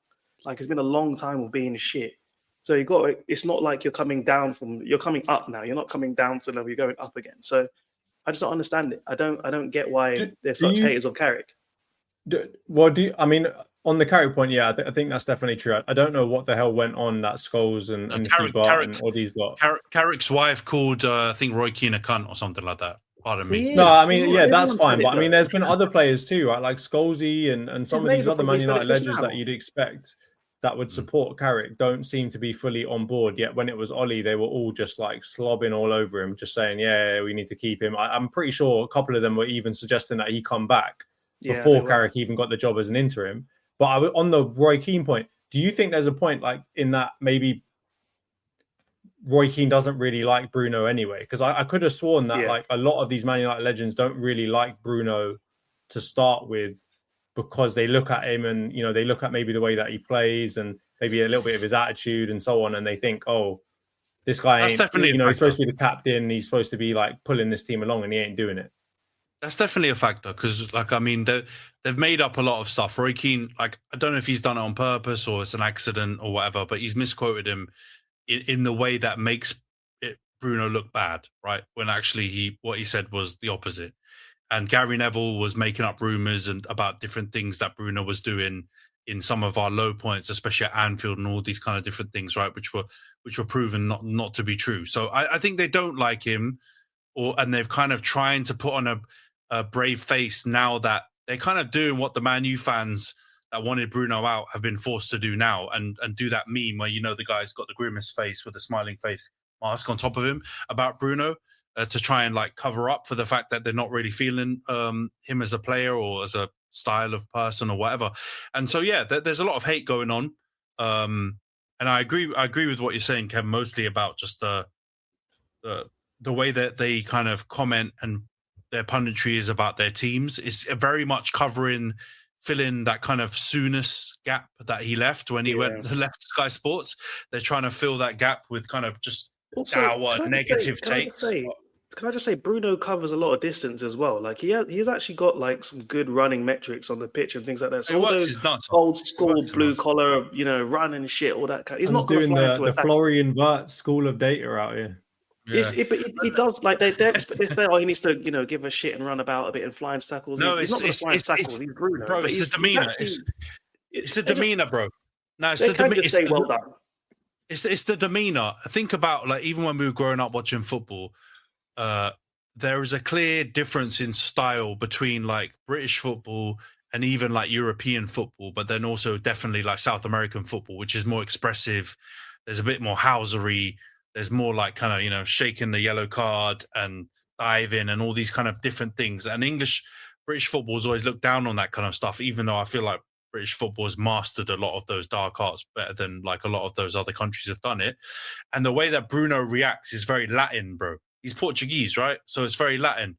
He over eggs the pudding a lot of the time, but that's how a lot of men do in Spain, Portugal, Brazil, Argentina. A lot of these countries, we see it everywhere. It's not a special thing with Bruno, right? Bernardo does it even worse. But no one ever talks about it. Yeah. They've all done it, man. Bro, yeah, a lot of them do it, and it just happens to be that they don't vibe with it, and fair enough. But you know, just come out and be honest about it, like you man are saying, and just say he's not my cup of tea, and just keep it pushing, rather than try and come up with narratives. But again, like you man have also said, they've got to create the kind of the attention around the pod and get people to watch it.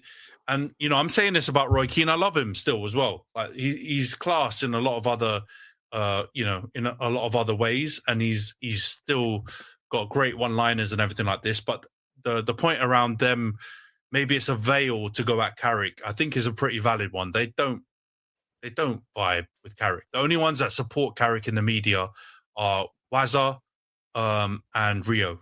Are pretty much the only, and Patrice, like the ones that actually properly play with Carrick in that era, they seem to back him. But the 92 lot, I don't even get it. Like the Roy Keane one, because of the wife and the C word stuff, I kind of, all right, fair enough. But why did the rest of them not rate him? I don't know. He seems like the most kind of neutral Don as well, which I think is generally looked at as in a positive way. So I don't know, man. But yeah, it's interesting. Yeah, maybe. Yeah, maybe, bro. Maybe that's what it is. But I'm sorry, if you're Roy Keane and Gary Neville, you're not fucking getting the job, bro.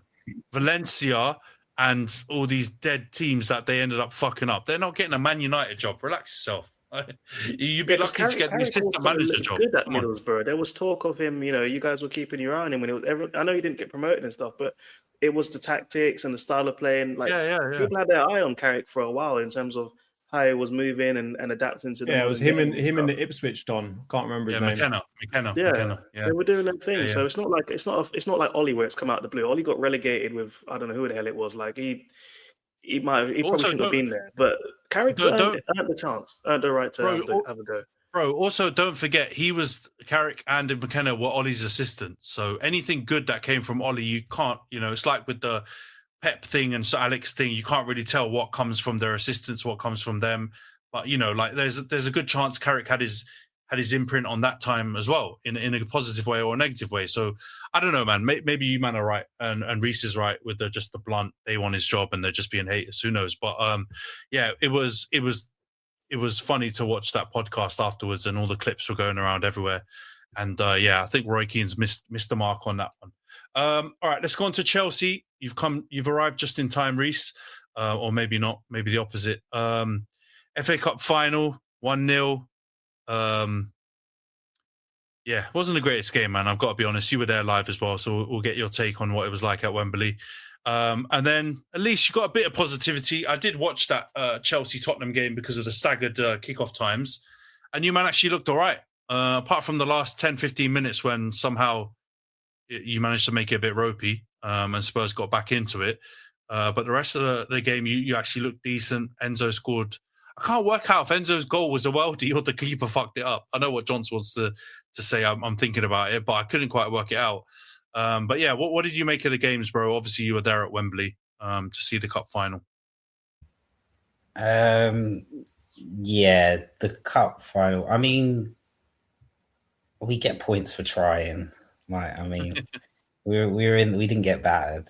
Well, do you know what? We was in the game, and the way I saw it was just going forward. Just we didn't look threatening at all, and that's been the problem for the last few months. Like, we didn't offer nothing. We didn't threaten Trafford once. The atmosphere was there, like in and amongst it with the Chelsea fans. Like, everyone was giving it a go, but like I just think in the final third, we just lack that quality, man. I think City, they had like 3 really good chances. One was the goal.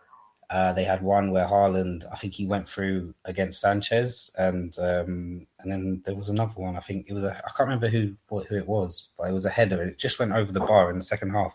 But you just kind of saw like the difference in quality, like because all they needed was like 1 or 2 chances. That's like no matter how much we was in the game, you always knew all they needed to do was turn it up a notch, and then that would be it. So, and that's what happened. So I see Turkey warming up at halftime. I kind of knew it was over. And then, they just, I don't think they were that threatening, but when they had their chances, like that's like, you could just see the levels, and that's where we fall short. Spurs, it was good. I don't really know what that does for us because God forbid we end up in the Europa Conference League. I mean, I followed us all the way there, but I will not be following us again.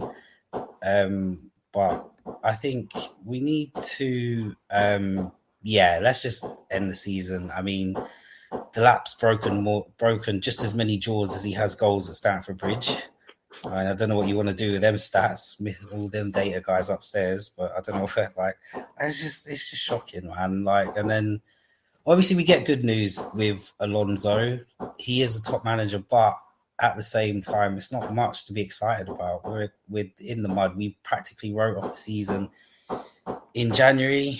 And obviously, there's this whole thing with Maresca talking to City. And I just think if we kind of, after we won the Club World Cup and we kind of backed Maresca how we kind of should have, then I don't think we would have held these problems. And even if we had these problems, we should have at least kind of, I don't know how difficult the relationship was, but losing him in January really messed us up. And it's just left us in a point where we need results to go against like other teams so we can end up in a Europa League or Europa Conference spot. And it's laughable. We were sat on 48 points for 2 months. If you look at how many teams and what the threshold is for top 6 now, and you look at we sat on 48 points, 2 or 3 wins, we would have been there. And it's just like, it's all falls to the people that sit upstairs.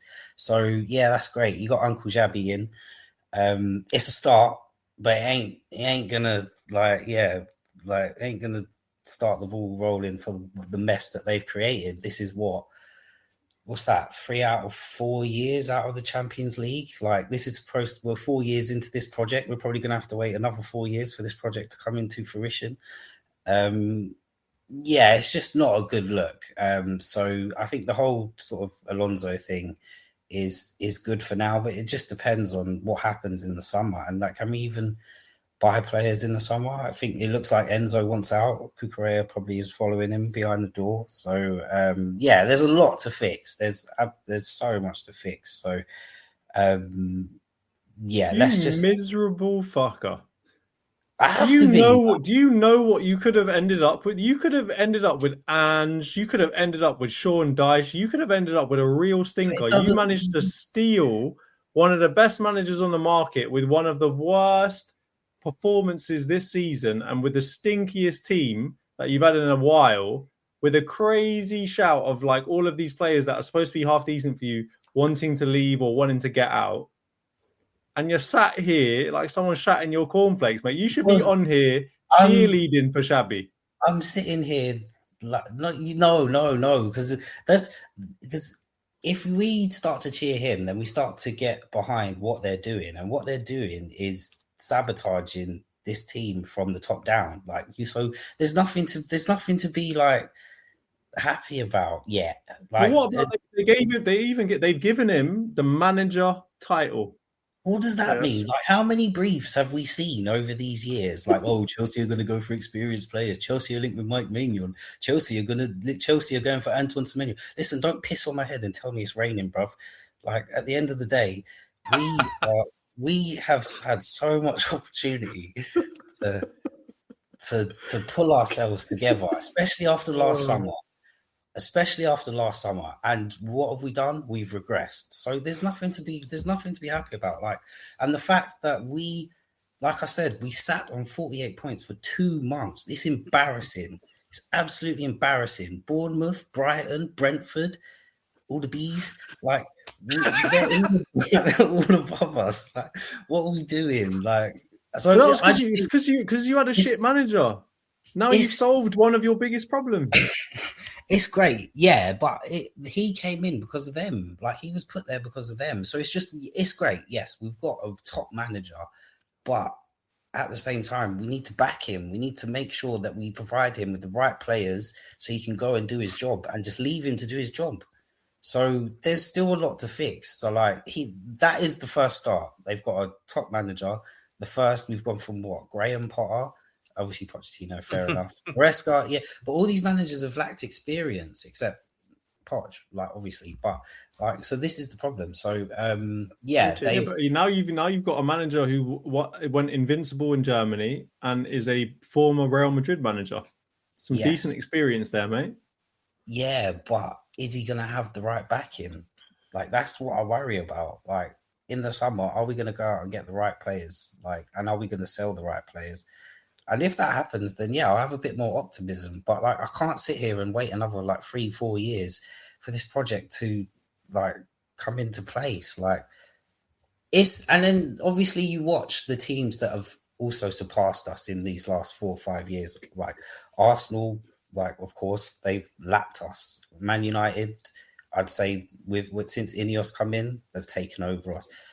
Obviously, Liverpool were always like sort of class ever since they got Klopp in, but we could have pushed to compete with them, but we're falling behind them, and we're falling behind everyone. So it's just, I think, yeah, it's bad. It's bad. So if we sort of like reflect like they're supposed to do, and then we back him how we're supposed to back him, I have like every faith that he'll do a good job, but he needs to Are you keeping the 4 sporting directors or the dictators? 5. Because he couldn't handle Mbappe. He can handle one of them. So I don't know if he's going to handle 4 or 5 of them. Like, this is the thing, like, or Vinny, do you know what I mean? I don't know how he's going to deal with it, because he went running with some good players. Like, this is the sort of marriage where you get 2 polar opposites and you just think, how are they going to work together? And then like well, I'm just here for the ride. I'm just like, I've got my seatbelt. Can I also ask, was that Ray outside letting fireworks outside your window? More fireworks and goals at Stamford Bridge.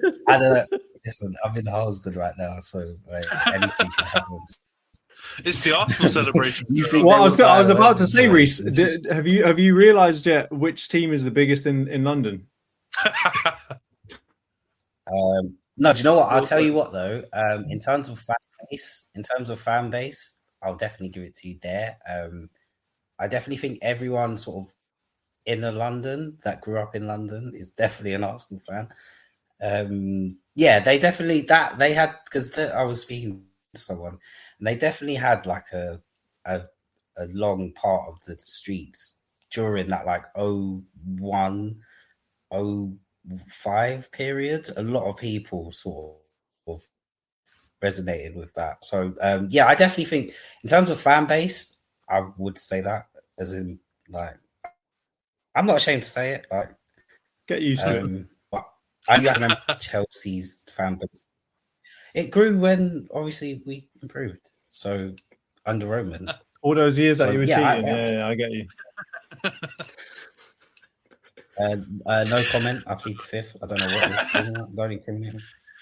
No, but Rhys, you know what? I know we're all bantering about it, but I do think you're right to be. I think cautiously optimistic is the right approach, because I know they've waffled a lot of shit in the background, but they're part of what Jonty said, that even though they're covered in banter, there's elements of it truth. Like, them calling the manager, it might mean fuck all, it might mean a lot. It's different than head coach Liam Rosinha and head coach whoever else before. So who knows? It could be. Them getting Chabby definitely is a sign that it could be different, because let's just factor in the names you just said. It's mostly shit, semi-decent, unproven, or championship manager, like charity case. Now you've got Xabi Alonso. Like, come on, just spot the difference in what I've just said. All those different categories of manager. There's Nobody definitely wanted Jody, man. That's why he's there, man. Yeah, all right, yeah.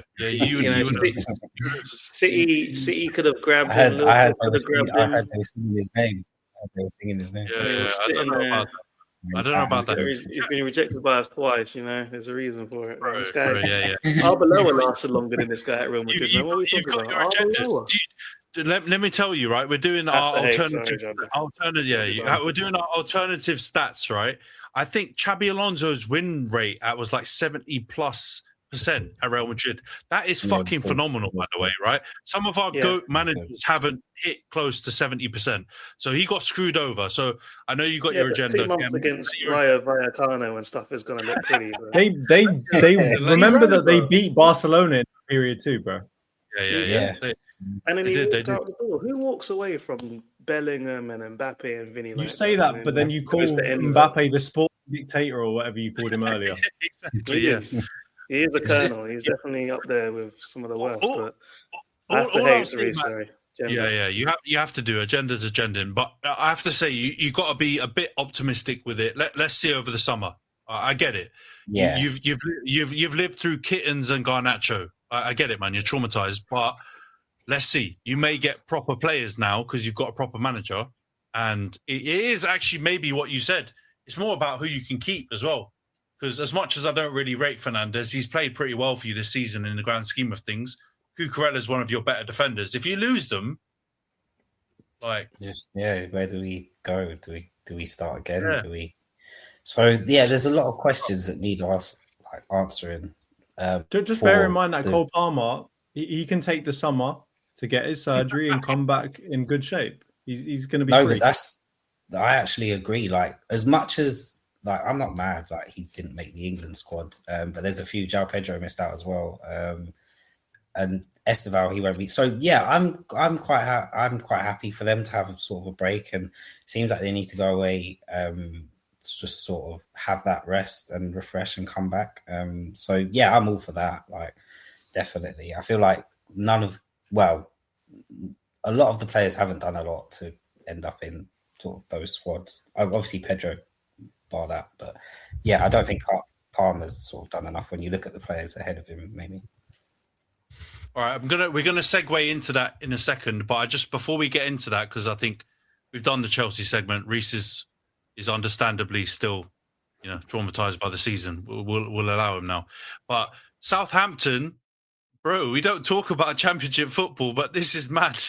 So they're actually been balling out. Obviously beat Arsenal in the FA Cup. They've got into the playoffs, now won the playoff against Middlesbrough, and they've done a Spygate thing. And the EFL, props to them. Premier League can learn from these lot, right?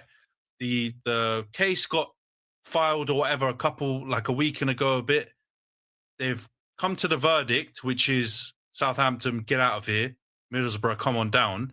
Literally, they've allowed the appeal to go in, come back saying, no, appeal denied.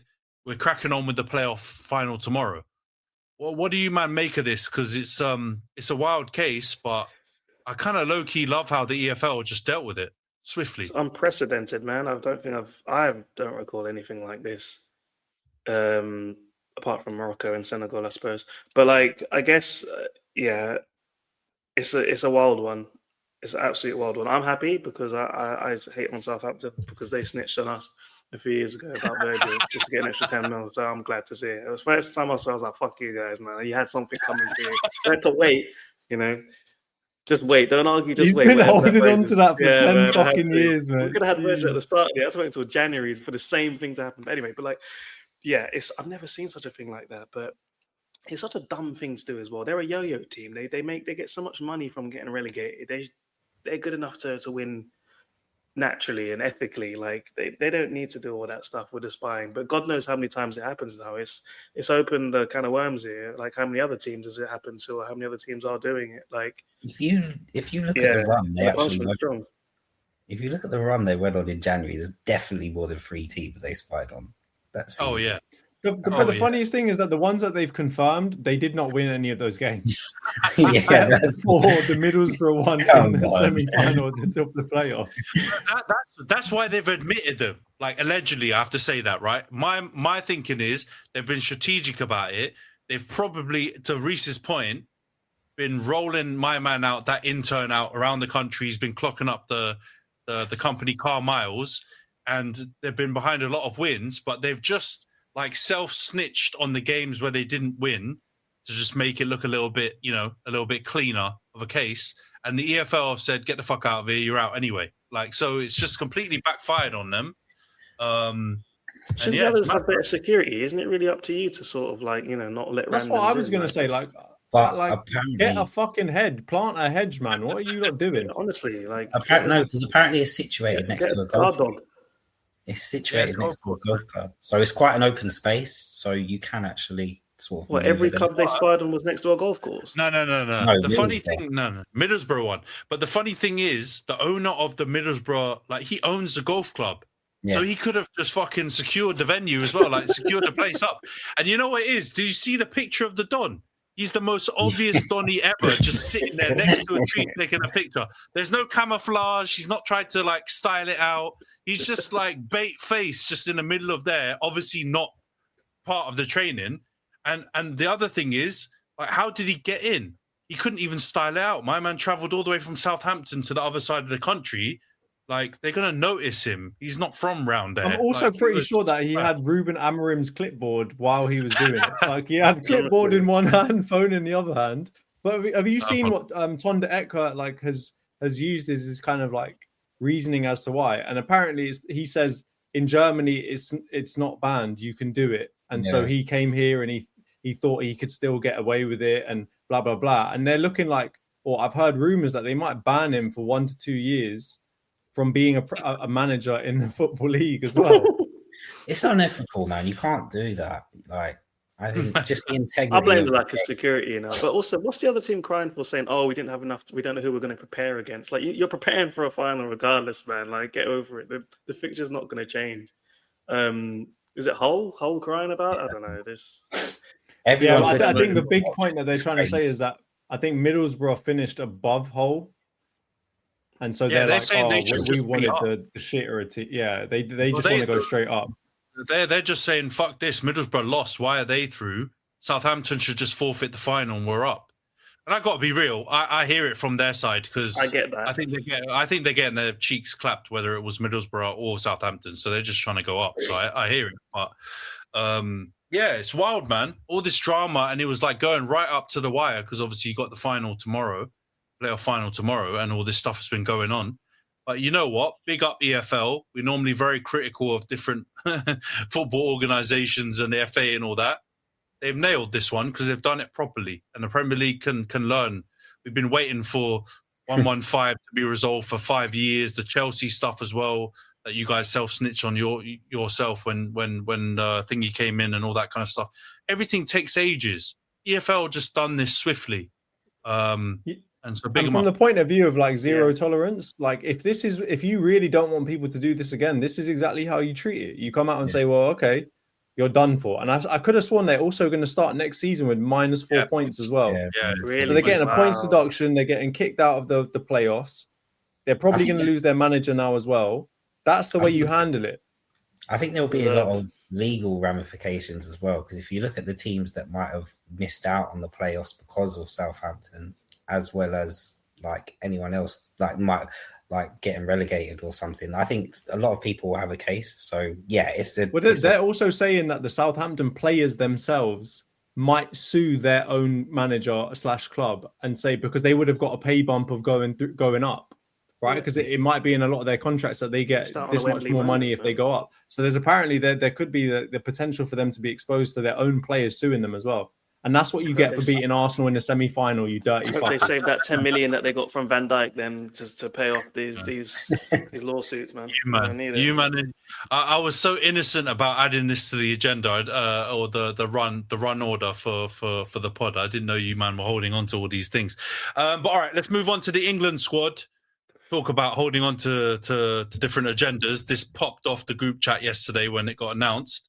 So I'll run through it real When it got quickly. leaked, you mean? Well, yeah, leaked/announced. Some people don't understand definition of them words. Let's start off with the squad real quick. Goalkeepers: Henderson, Pickford, Trafford. We all happy with that? Yeah. I don't think there's anything mad in those ones. I think those are all right. Say what we get. Really. If we saw Pope, I'd be losing my rag. But these three is fine. Defenders: you got Dan Burn, Gahey, Reece James, Konza, Livramento, O'Reilly, Kwanzaa, Spence, and Stones. Now we're gonna have qualms here, right? Because how the fuck has Kwanzaa got in? How the hell? That's your first one. No, I'm starting in order. That's how they're being written, right? So Kwanzaa comes up first. Kwanzaa, how's Kwanzaa in? Right. What is he doing? Spence is in. He redeemed himself. Should be in. And John Stones, to Io's point, very, very well made, has not played 90 minutes since, I don't know. I can't even. I don't even know what was happening when John Stones played a full game of football. It may have been the Champions League final when they won. That was the last time he played a full game.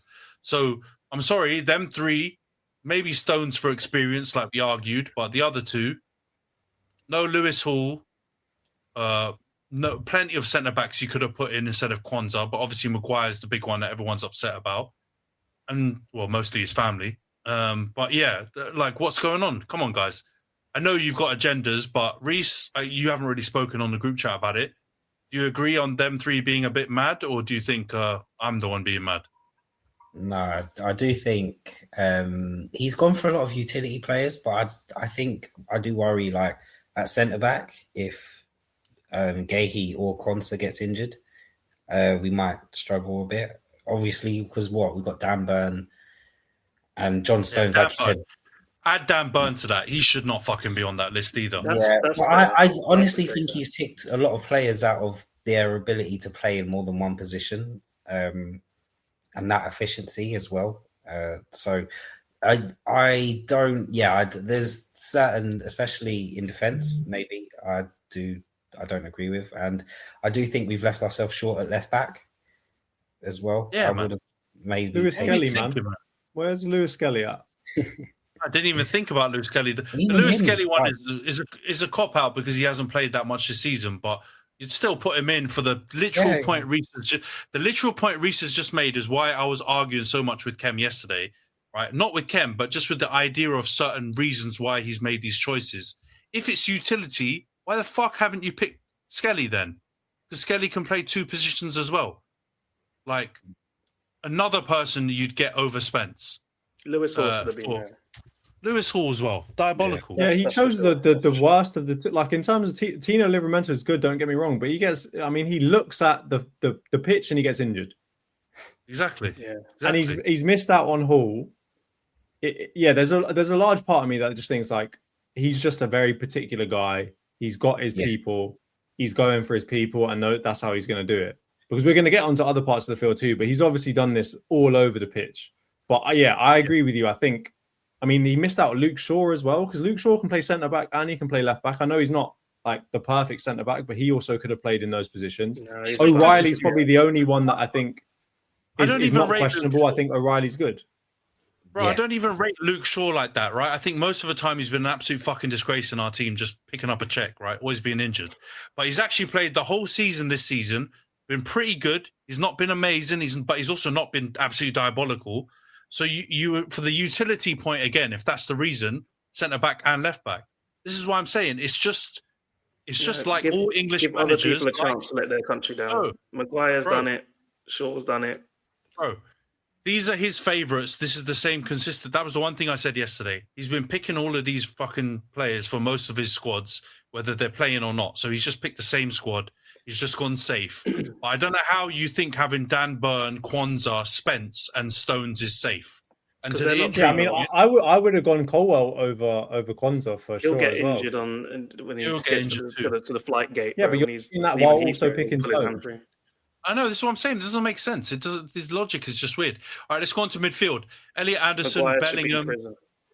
All right, yeah. Get your agenda off. Yeah. It's not allegedly, bro. He got charged 15 months. He should be picking up packets of empty euros in Mykonos, man. He should be cleaning the streets and apologising.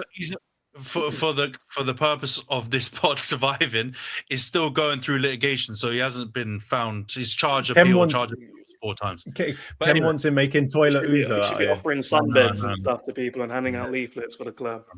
Relax. All right, let's go on to midfielders. So it's Elliot Anderson, Bellingham, Eze, fucking Henderson, Bobby Maynard, Declan Rice, and Rodgers. So for me, right, Henderson's not touching this squad. Yeah, disgraceful. Absolutely fucking disgraceful. But that's the only one on this list where I think is absolutely diabolical. People can argue for the main. Wait. So he's left out. So he's left out Morgan Gibbs-White. He's left out Foden. He's left out Wharton. He's left out. Who else has he left out? He's left out Garner. He's left out Alex Scott. He's left out. Who was the other one I saw someone mention that he hasn't put in? He's left out someone else in midfield as well. But the context is, Gibbs-White is the highest scoring midfielder in the Prem, English midfielder in the Prem, with 14 goals, a lot of which are also non-pen goals. Alex Scott's obviously been balling out in Bournemouth's team. That's the first ever European qualification they've ever had.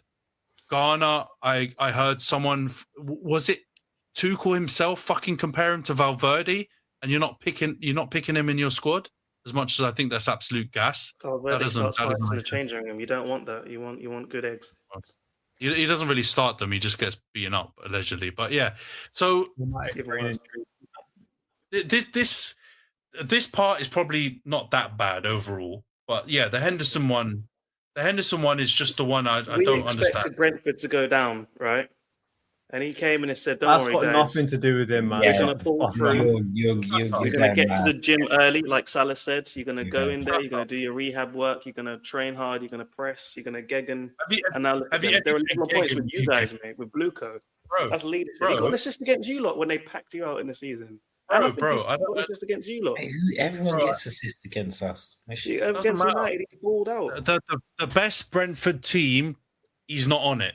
It's Yarmouk, it's Jensen, it's a combination of loads of other midfielders.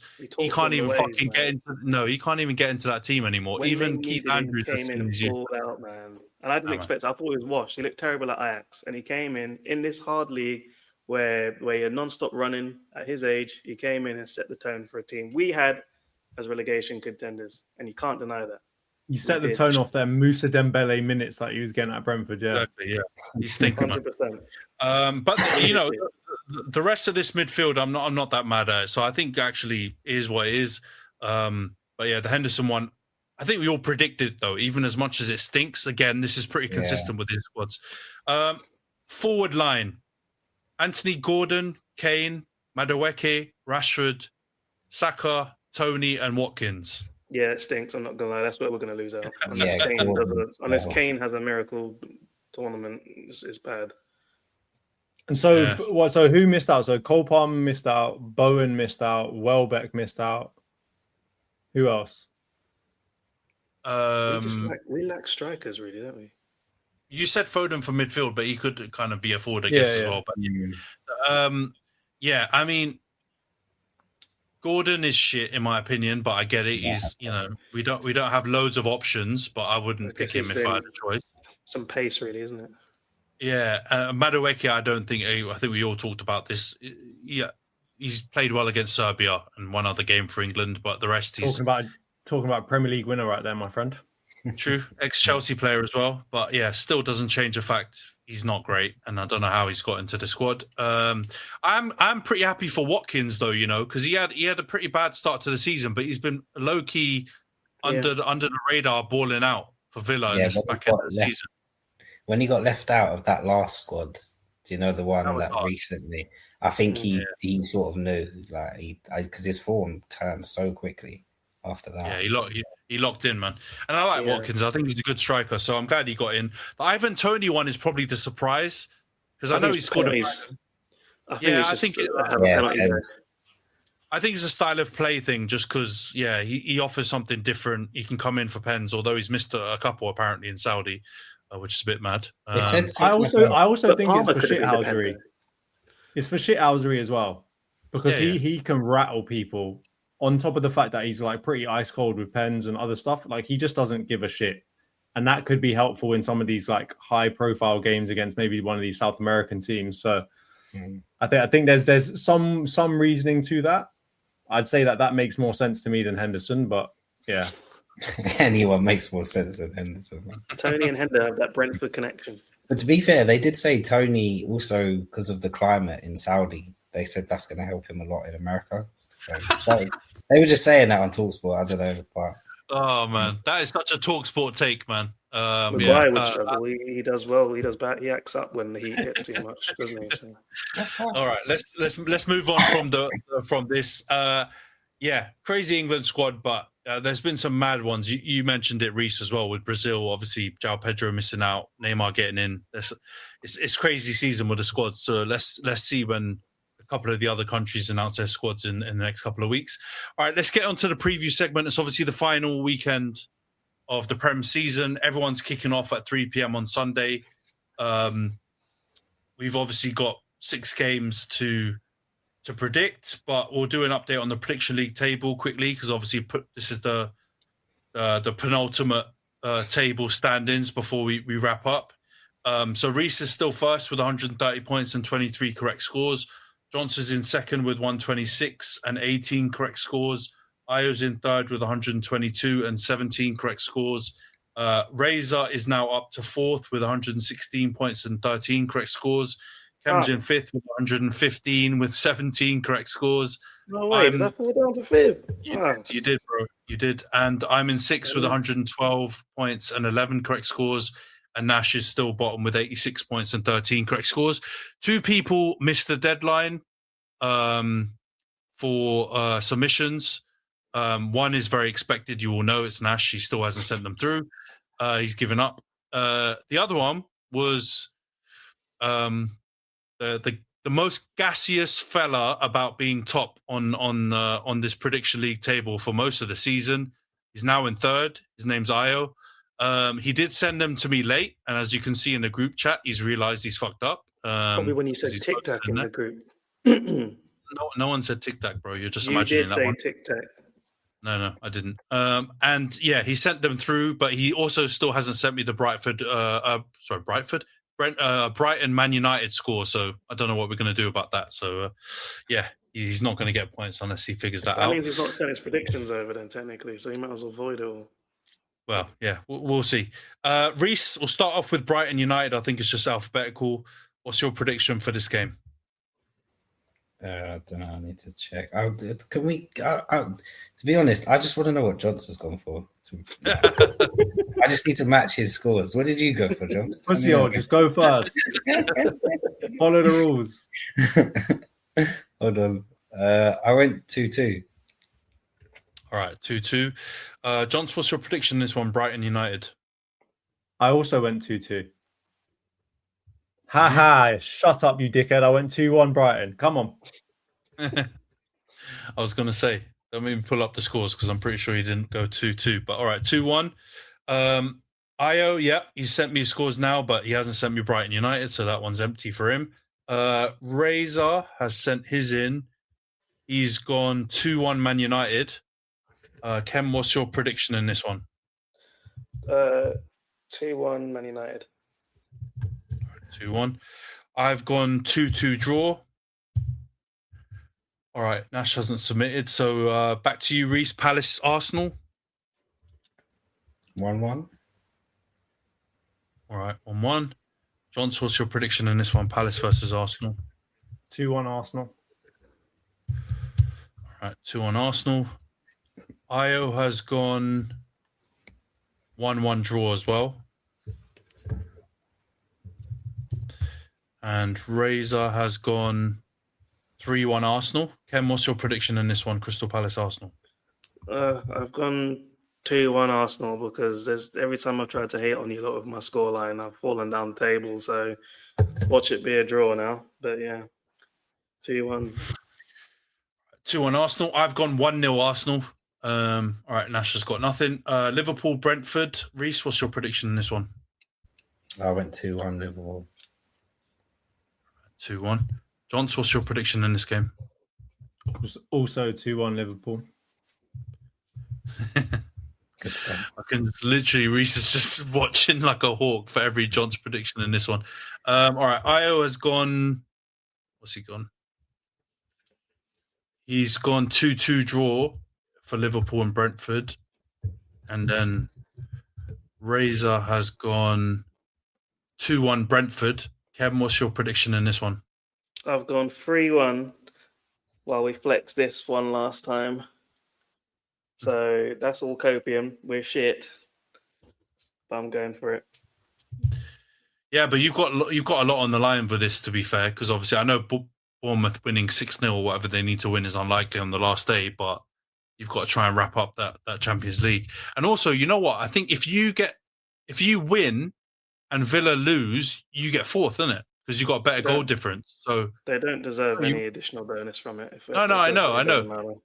But I'm thinking of it purely from a Spanish Antony situation. That would mean then Villa would finish fifth and Bournemouth would get Champions League with sixth even. So I'm kind of low-key hoping you do it just for him. But yeah, that'd be cool. You wouldn't really deserve it based on this season, but it would be nice for him. I've gone 2-1 Liverpool as well to win in that one. All right, Nash has not got anything. So Rhys, City, Villa, what's your prediction in this one? 3-1 City. All right, 3-1 City. Johns, what's your prediction in this one? 2-0 City. All right, 2-0. Io has gone 3-0. And Razor has gone 3-2 Man City. Ken, what's your prediction in this one? City versus Villa. 3-0 to those useless bottle jobs. They've not got any flack as well for that, by the way. All the bottle chat. And the worst they got is Eze posting that AI picture of my man as a bottle, which was hilarious, by the way. But they've kind of got away with it a bit. All right, so you've gone 3-0 City. I've gone 2-0 City. Nash has not submitted. So, Reese, what's your prediction? Sunderland, your beloved Chelsea. 1-1. All right, 1-1. Johns, what's your prediction in this one? Also 1-1. All right. What has Io gone? Io has gone 2-1 Sunderland. And Razor's gone 2-2. Ken, what's your prediction in this one? 1-1. All right, 1-1.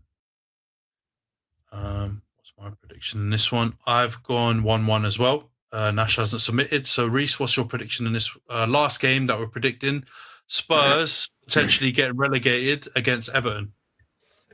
2-2. They survive. Oh, shit. Okay, 2-2 draw. Johns, what's your prediction this one? Spurs, Everton. 2-1 Spurs. All right, cool. 2-1 Spurs. Io has gone 2-1 Everton. And Razor's also gone 2-1 Everton. Ken, what's your prediction in this one? 1-1 Tottenham stay up. Kanye West 2027 in the stadium. All right. I've gone 1-1 draw as well. Are they guaranteed, by the way, to stay up with a draw? They need West Ham to... Oh, yeah, the goal difference is pretty... The goal difference is gigantic. It's like fucking 12 goals or something. West Ham deserve to go down anyway. Fuck those guys. Damn. Bottles as well. I wish I looked at that properly because I thought the draw would still be enough to send Spurs down. But yeah. All right. I've gone 1-1 draw now. Too late for me to change. And Nash hasn't submitted. So yeah. All right. All Prem predictions are in. Obviously, next week we'll be back again. We'll wrap up the pod here. But next week we're back to preview or to review all of these games that we've just predicted, but also preview the Champions League final, PSG against Arsenal. But yeah, we'll wrap up. And present the prediction league winner, obviously. Of course, yeah. We will reveal the prediction league winner. We don't need to reveal who's finished bottom because that's already relegation's been sorted on that one. But yeah, we will reveal the final table standings. But yeah, thanks for tuning in, everyone. Before we wrap up, wait, stop. One thing, just to be very clear, Io does not get any points for any correct score. Yes, to clarify, because I think he's been messaging me or somewhere or in the group chat. Io, for missing a deadline, can only get like the correct result point for each game that he's predicted. No correct Io, scores. are you listening? Enjoy third, my friend. Yeah. I mean, it was your challenge. Yeah. He's finished. But yeah, we'll wrap up the pod here. Yeah, exactly. We'll wrap up the pod here, but don't forget to subscribe to the channel, drop a like, and leave a comment, and share the video. And if you're listening to the audio version, please follow us and leave a 5-star review. And we'll wrap up the pod here. We'll see you guys next week. Take care, everyone.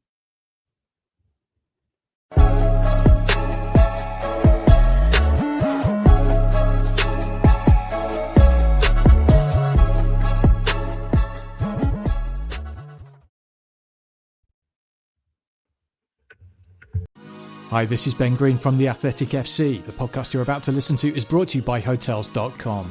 As a Hotels.com member, you save up to 20% on hundreds of thousands of hotels and earn rewards on every single stay, which means the trips you're taking now help pay for the ones you're already dreaming about. And unlike some other places, there are no blackout dates, so when you want to travel, your rewards are ready to go. So, the next time you're planning a work trip or a getaway, make sure to book it at Hotels.com and start earning rewards. Hotels.com. It's all in the name.